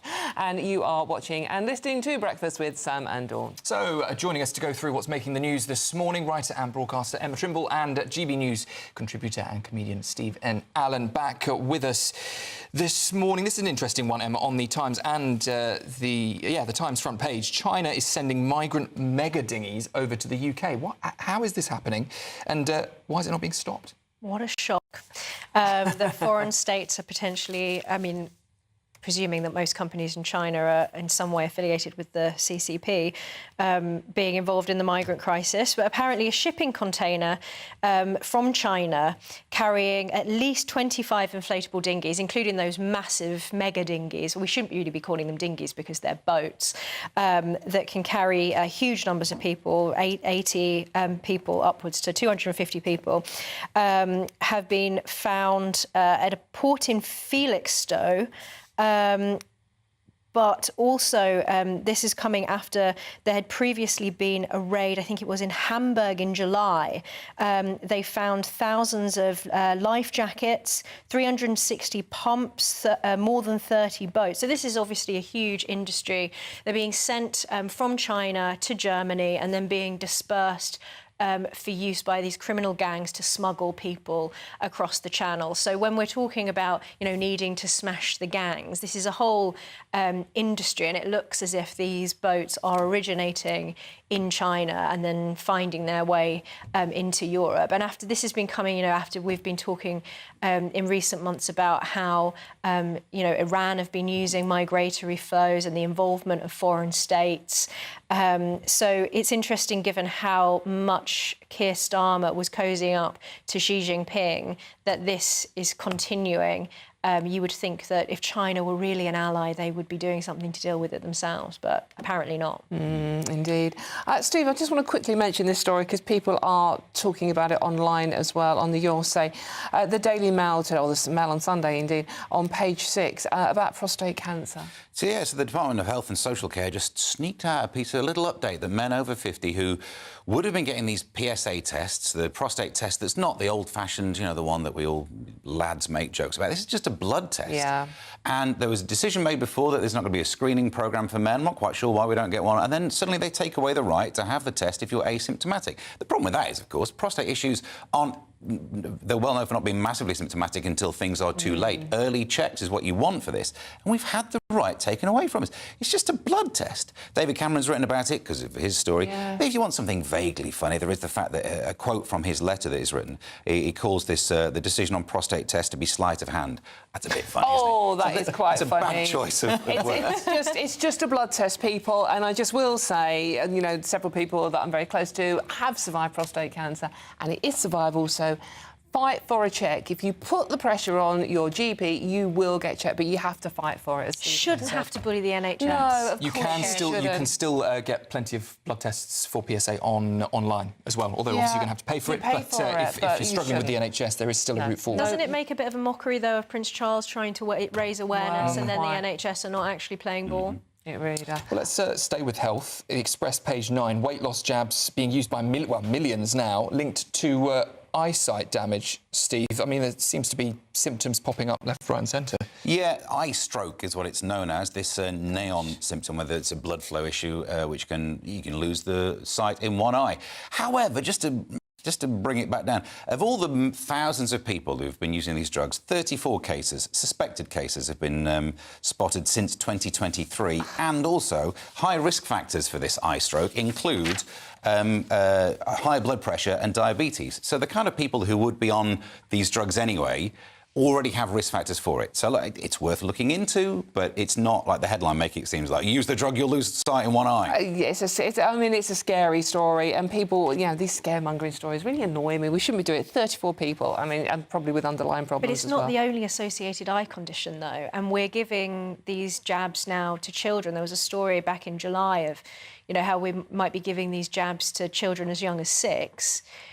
I mean, it is to a degree experimental, not to use the term, in too loose a way, but we don't have long-term data on what the effects of these things are. So it's longer than we think because it's been used as a drug to treat diabetes for way longer than it's been used as a weight loss drug. And so you have that to look at the data from, but I suppose they all have underlying conditions. It is worrying. OK, so let's talk about another health-related issue, shall we? Lemsip are in hot water. Yep, you want to watch out for this. A factory worker claims that Lemsip caused his asthma and left him unable to sleep. He was working in a Lemsip factory, not just on the Lemsip department, also on the fibergel department. Oh. And he says it caused some allergies. The ingredient is it's Faluga, which is part of the fibergel thing. It's a husk. And he said he was allergic to it. So here's the thing that, if you're allergic to something, isn't it maybe your responsibility to not work near it? I would have thought. Maybe I'm being harsh, but I'd certainly avoid the thing I'm allergic to rather than try and sue to keep the job and get money. Yeah. For £100,000, though.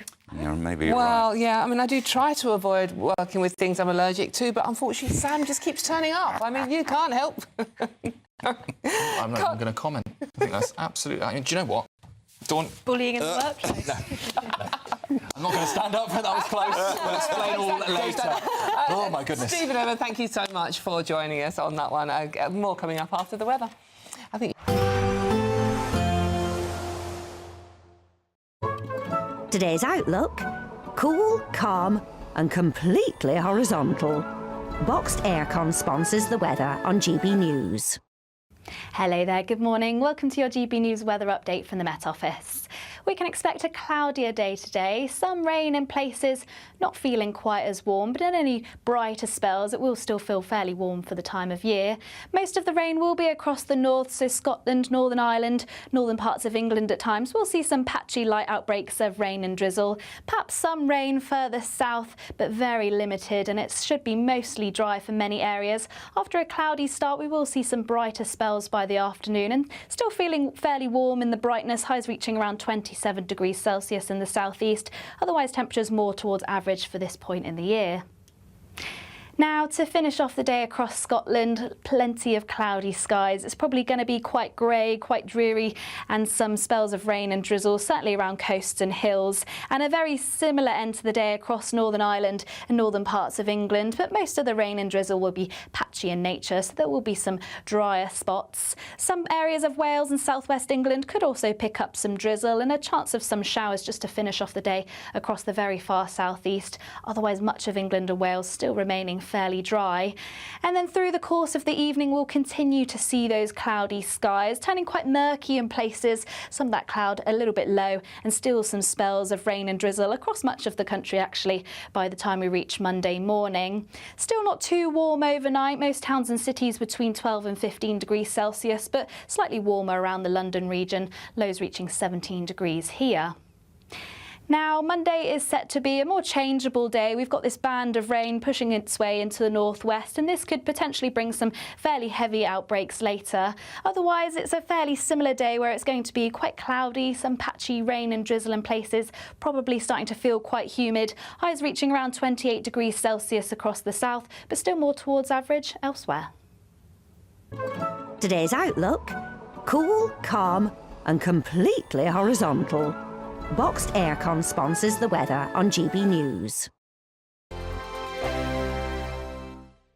It's the final week to see how you could win over £65,000 in prizes. You could be our latest Great British Giveaway winner. First of all, we want to give you £60,000 in tax-free cash. Plus, you'll also receive a fine gold bar worth over £5,000. For a chance to win, text GOLD to 63225. One entry costs £2.50 plus one standard network rate message. Or text BONUS to 63225. 5 entries cost £5 plus one standard network rate message. Go to gbnews.com/win. Entries start at £2.50. Call 0903 686 3232. Calls cost £2.50 plus your network access charge. Or post your name and number to GB22 PO Box 8690 Derby DE1 9TT. UK only. Entrance must be 18 or over. Lines close at 4 p.m. on the 21st of August. This is a network giveaway. Entries will be pulled. Please check the closing time if listening or watching on demand. Good luck. Bold.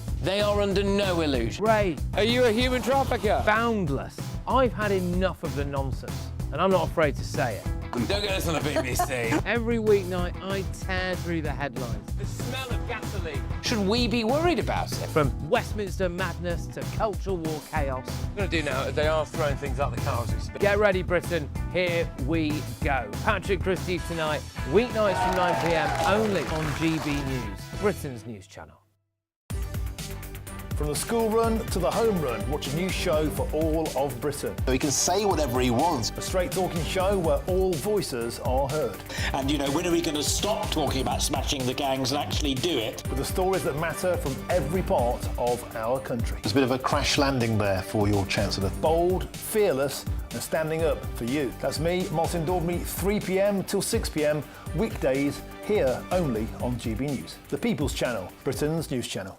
Hi, I'm Michelle Dewberry and my show is your opportunity to cut through all the noise and dive in headfirst to some robust debates. Ideas clash. Situation, isn't it? No, because the failure is... You're deliberately avoiding my point. Nothing's held back. And if you think this is the end of it, wait for more. And we do not shy away from the difficult stuff. Sometimes I want to shake people and say, if only you understood. So join me on Dubes & Co weeknights at 6 p.m, only on GB News, Britain's news channel. Westminster's full of talk, but out here, it's the real world. Am I allowed to talk No, now? that's it. This is where it matters, real people and real lives. That's what politics is all about. In fact, has Trump made a good start? No. Straight answers, no spin, and just a couple of pints. How many fingers have I got up? About 10. So join me for Lee Anderson's Real World every Friday at 7 p.m, only on GB News. The People's Channel, Britain's news channel.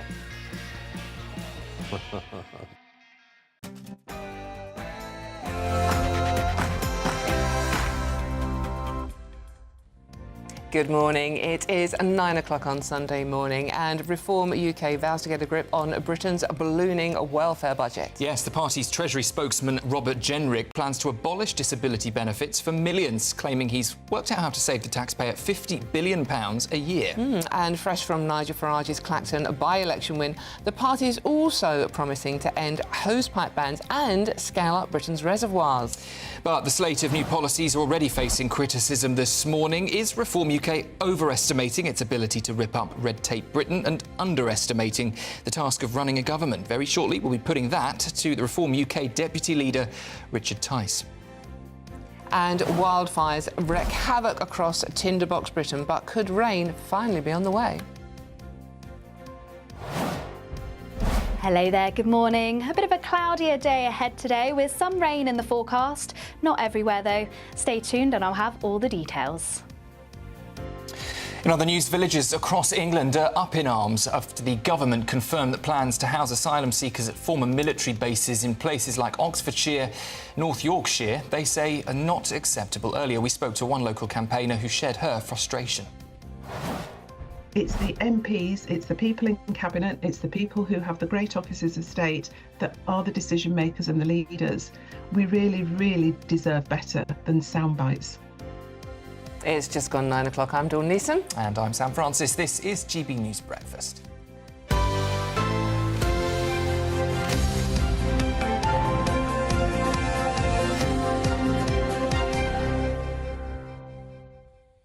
Yes, very good morning to you. Just gone 9 o'clock. It's been a good weekend, I think. I think so. We've enjoyed it. Yeah, it's been good. Well, Thank Reform you. UK And lots has... of you have as well, by the way. Have we got any nice ones? Yeah. All the nice ones about Sam. No. There's been at least 5 since I was a bit mean, evidently. Yeah.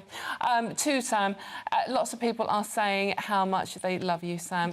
June says, we absolutely love Sam. So happy to see him presenting the breakfast show, professional and funny at the same time. Well, thank you, June. Do you know, I wasn't even prepared for any rebuttal to your insult earlier. No, I know. Yeah, thanks.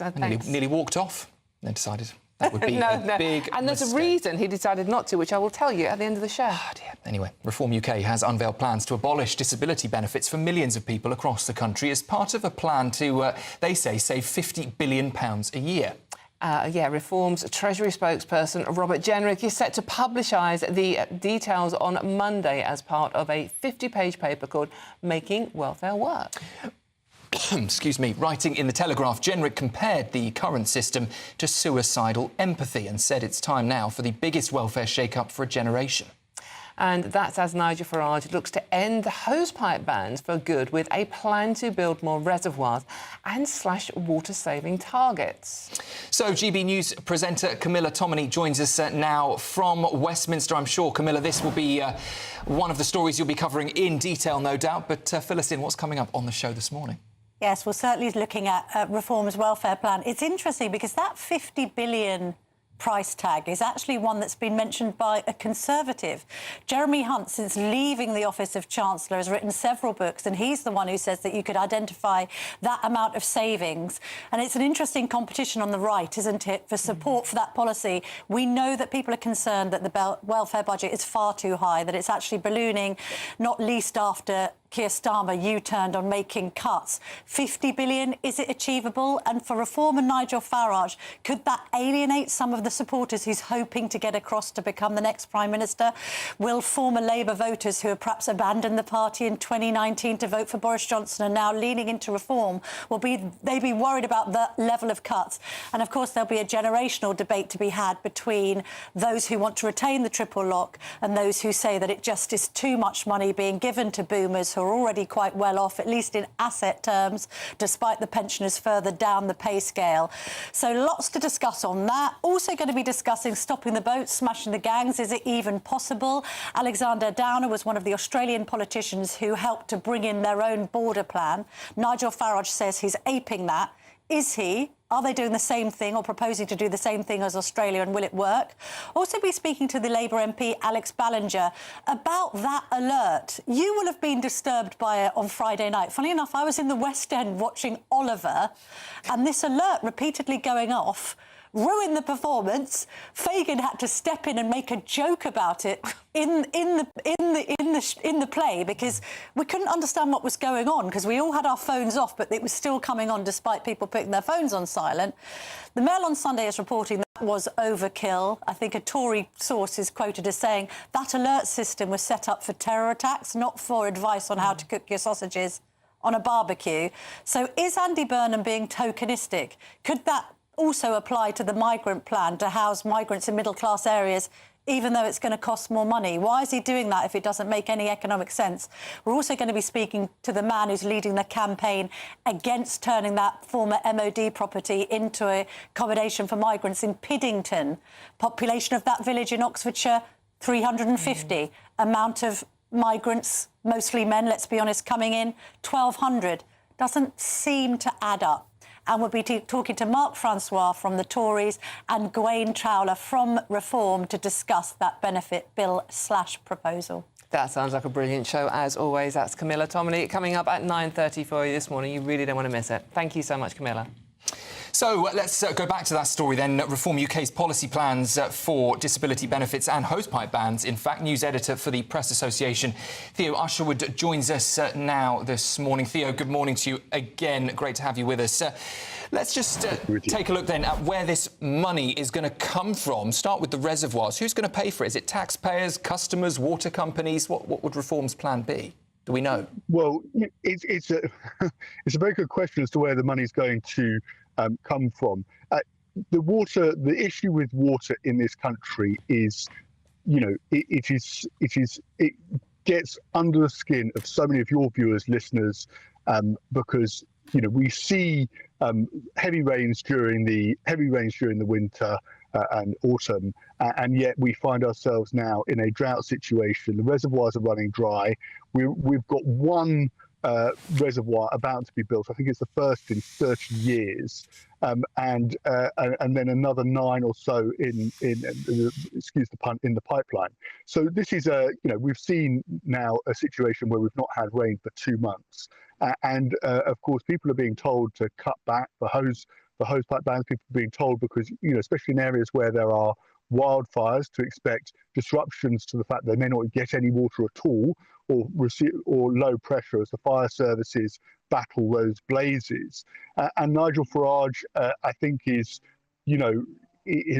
smart enough, and it's obvious enough to identify water as being a particular problem, and he's come up with a solution that more reservoirs need to be built. But the question is, how do you do it without putting the cost either on the taxpayer, or you could say to the water companies, actually you can pay for it, but in order to do so, you're going to have to charge higher bills. And there's a story on the front page of the Telegraph, which is that already water companies now looking at surge pricing when there are droughts, so that people pay more for their water at a time when bills are already sky high. Yeah, the one part of the benefits cuts that I'm concerned about is return to work cover, where small businesses are expected to cover the cost of the first 2 years if an employee is signed off sick. I thought Reform were the party for small businesses. Yeah. This is actually based on a Dutch scheme which has worked in the Netherlands, where businesses of more than 5 employees would be sign into an insurance scheme, so that when an employee goes off sick, that they would then, for up to 2 years, they would have to cover the cost, which of course would be covered by the insurance. The incentive on the employer, and this is the way the Dutch scheme works, is to make reasonable adjustments so that that person can return to work. But many of your viewers will know, and many of them will run small businesses, that it is only so often, and there is only so much flexibility when it comes to actually making adjustments to allow people to return to work, especially if you have a very small number of employees. If you've got a large business which can allow people to work from home or to work odd hours in order to facilitate other things that are going on in their lives, that's one thing. But for many small businesses who rely on very small margins, who rely on customer service, they need their employees to be there on time and at particular hours, and there just isn't the flexibility. And I think many will be concerned about these proposals. OK, Theo, thank you so much. That's news editor of the Press Association, Theo Usherwood there. I want to read a quick message out from Bernadette, who says the water issue is increased population without increasing the infrastructure. Demand outweighing supply. Bernadette, a lot of people agreeing with that sentiment, to be honest with you. And if you are a small business owner who would be affected by those plans, do get in touch. Love to hear from you as well about what you think about those reform proposals. Speaking of which, Deputy Leader of the Reform Party, Richard Tice, will be telling us how his party plans to save that £50 billion from the welfare budget. That is next. This is GB News Breakfast with Sam and Dawn.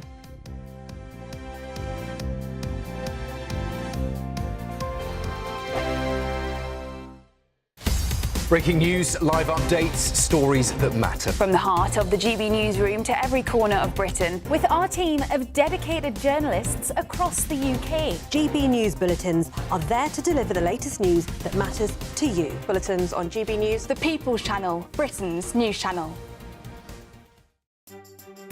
Some people enjoy lazy Sunday mornings, but not me. What's the truth of the matter? So that's a very live question. Would you support him if he waters down these plans? Before the spin sets in, I'll be getting to the truth. This is personal. No soft questions, no easy answers. It's one thing if the state has rules in this country. It's another thing whether the police and others actually police them. Setting the agenda and holding those in power to account. You can't really blame her if the system is set up this way. You will not want to miss it, trust me.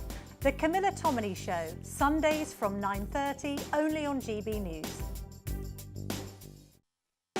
You want to know what's really going on in the corridors of power? Labour don't know what to do with you half the time, and that makes you quite lethal in the chamber. Get behind the headlines with Chopper's Political Podcast. Join me, Christopher Hope, as I sit down with the great and the good of British politics. We'll see where this ruling takes us. These are the stories shaping our nation. Chopper's Political Podcast, available now on all platforms. Listen in and stay ahead. Welcome to Free Speech Nation with me, Josh Howard. This is the show where each week we see what's happening in the world of culture, current affairs and politics. First we'll say, welcome to the UK. Oh, thank you. And we're not afraid to use our free speech so that you can use yours. It's not controversial in the slightest to anyone who hasn't lost their mind. Free Speech Nation, Sunday nights at 7 p.m. Only on GB News, the People's Channel, Britain's news channel. Join me, Nana Akwe, for an informative, interactive news programme with a difference. It's fun. No, he didn't say that, Dave. I'm so surprised. I think there's an element of truth to that. Join me from 3 p.m. every weekend, only on GB News, Britain's news channel.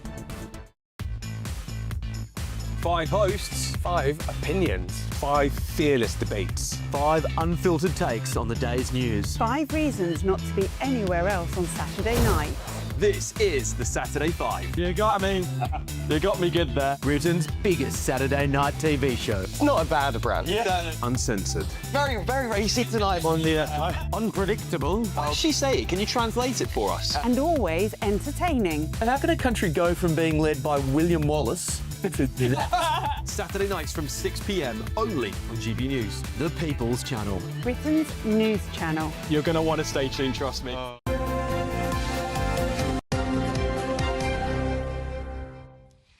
Welcome back at 9:13. We are watching, you are watching Breakfast, and we are Sam and Dawn.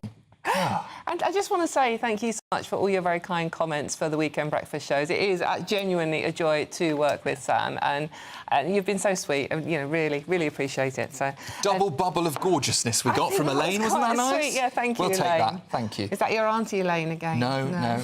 Auntie Sue maybe, but not. I haven't got an Elaine. So thank you. But you know, please do get in touch. We are about to talk to Richard Tice now. gbnews.com/you'll say if you've got any questions for him, particularly if you are on a PIP or you are a small business owner. Or indeed, you're on a hosepipe ban as well. Well, that's everybody. Because Reform UK has announced a series of policy plans in the last day, from their proposal to cut the welfare bill to their goal of ending hosepipe bans for, they say, good.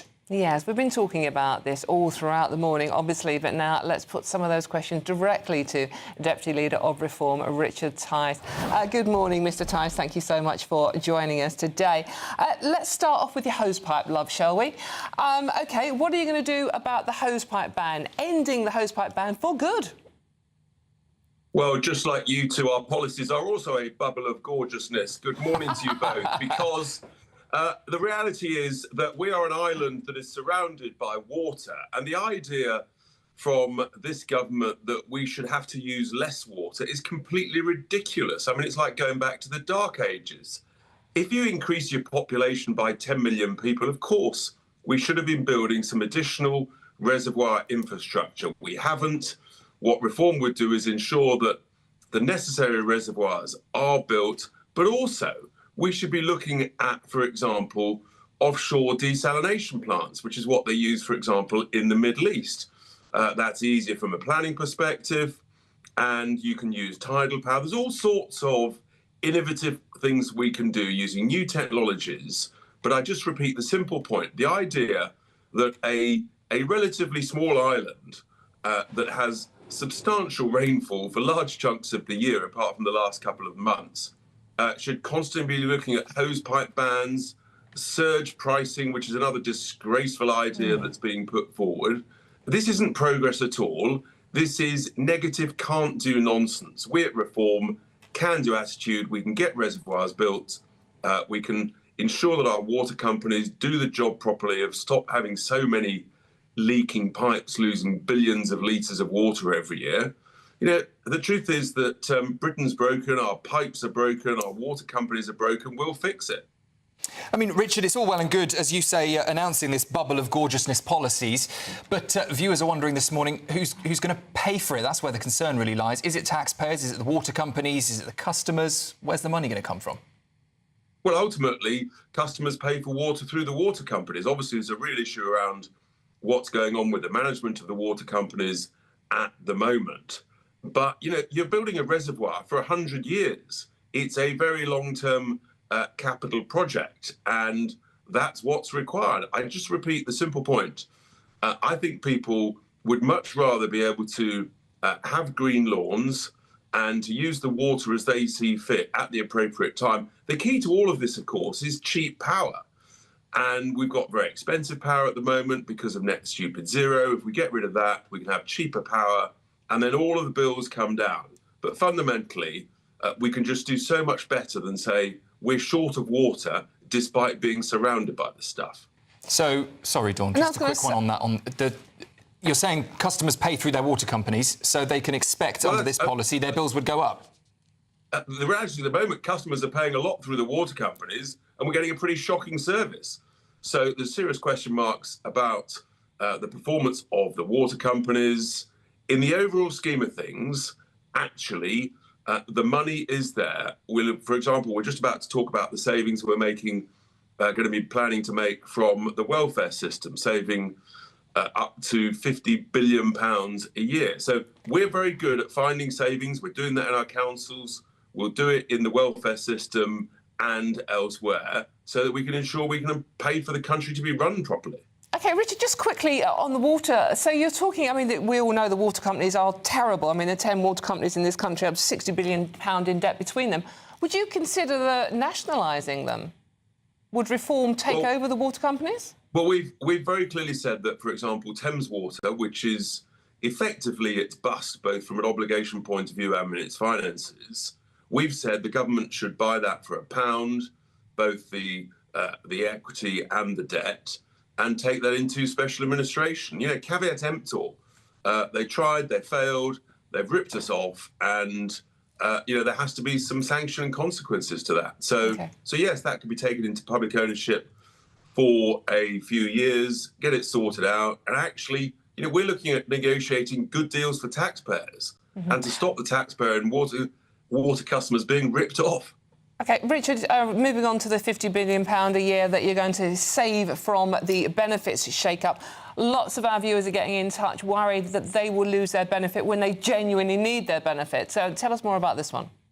Well, the key point is, of course, we want a world-leading benefit system to look after those who genuinely need benefits. But the reality is that in recent years, it's become too easy for people to claim benefits and get trapped on benefits when actually they need to be working. And when you've had sort of online assessments and people claiming benefits for anxiety, for a bit of sort of mental health issues, the best way to cure mental health and anxiety is to get busy. Get busy, go to work, have a structure to your life, and there are tens of billions of pounds that can be saved every year. We've got some 6 million people on out-of-work benefits.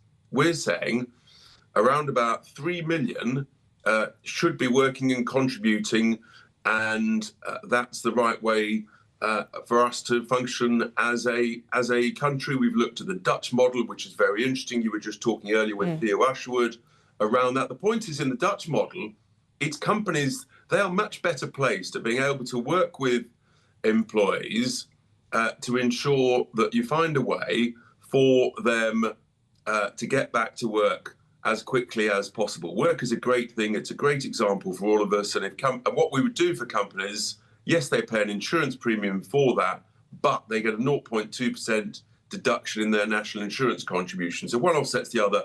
But the experience clearly shows, for example, under the Dutch example, where they actually reduced disability claims by some 40%. I think we'd all want to do that. More people back in work, benefiting, great example to children. Work's a good thing. OK, Richard, just one final question. We are running out of time, unfortunately. It was Anne Widdecombe's funeral, obviously, recently. Our very own Patrick Christie has written a very worrying piece in the Mail on Sunday today about his personal safety and threats on his life.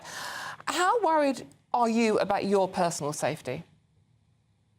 Yeah, I saw that piece. It was very distressing about Patrick. And look, sadly, we have been increasingly concerned throughout the last, many months, actually even before the horror of Anne's murder. So look, it's not easy. Let's just put it like that.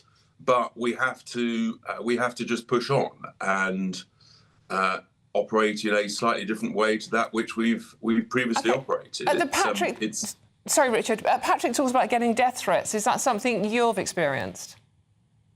Regrettably, yes. And I'm not alone in that. Nigel's obviously, sadly, had the most, as has previously been revealed.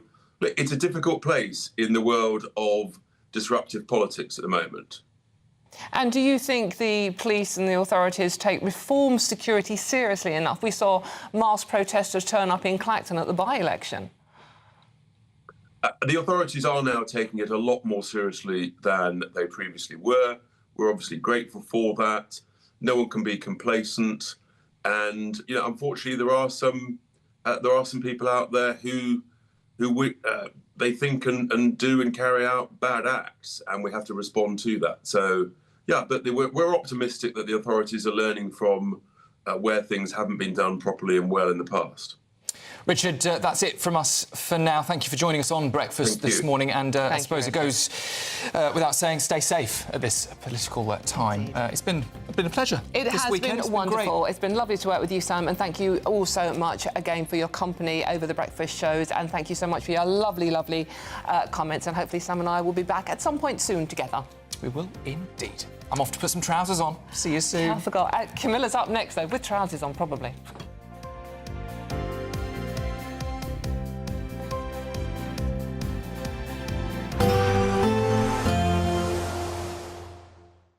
Expect warm spells with the odd rude interruption. Box Boilers sponsors the weather on GB News. Hello there, good morning. Welcome to your GB News weather update from the Met Office.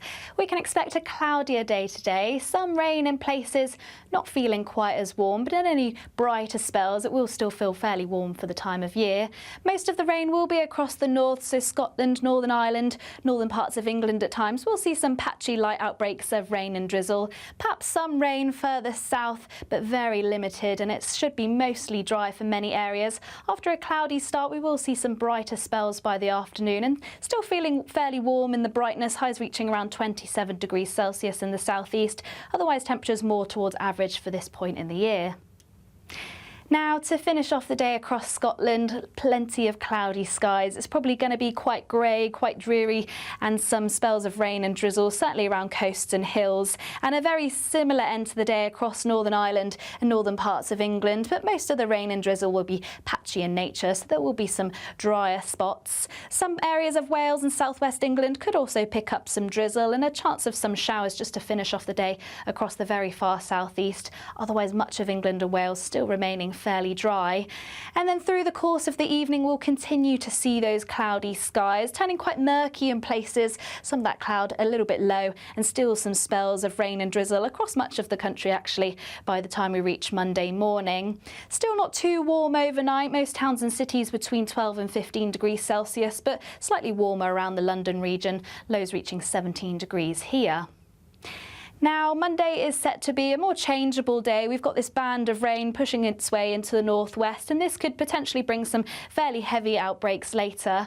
Otherwise, it's a fairly similar day where it's going to be quite cloudy, some patchy rain and drizzle in places, probably starting to feel quite humid. Highs reaching around 28 degrees Celsius across the south, but still more towards average elsewhere.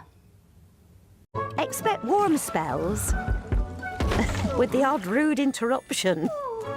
Box Boilers sponsors the weather on GB News. As soon as it hits 11 and the headlines come in, Late Edition brings you the breaking news from all the front pages. because the news is going to happen. So get a head start today. Patrick Christie's tonight, Late Edition. Alex Armstrong tonight, Late Edition. From 11 o'clock every night.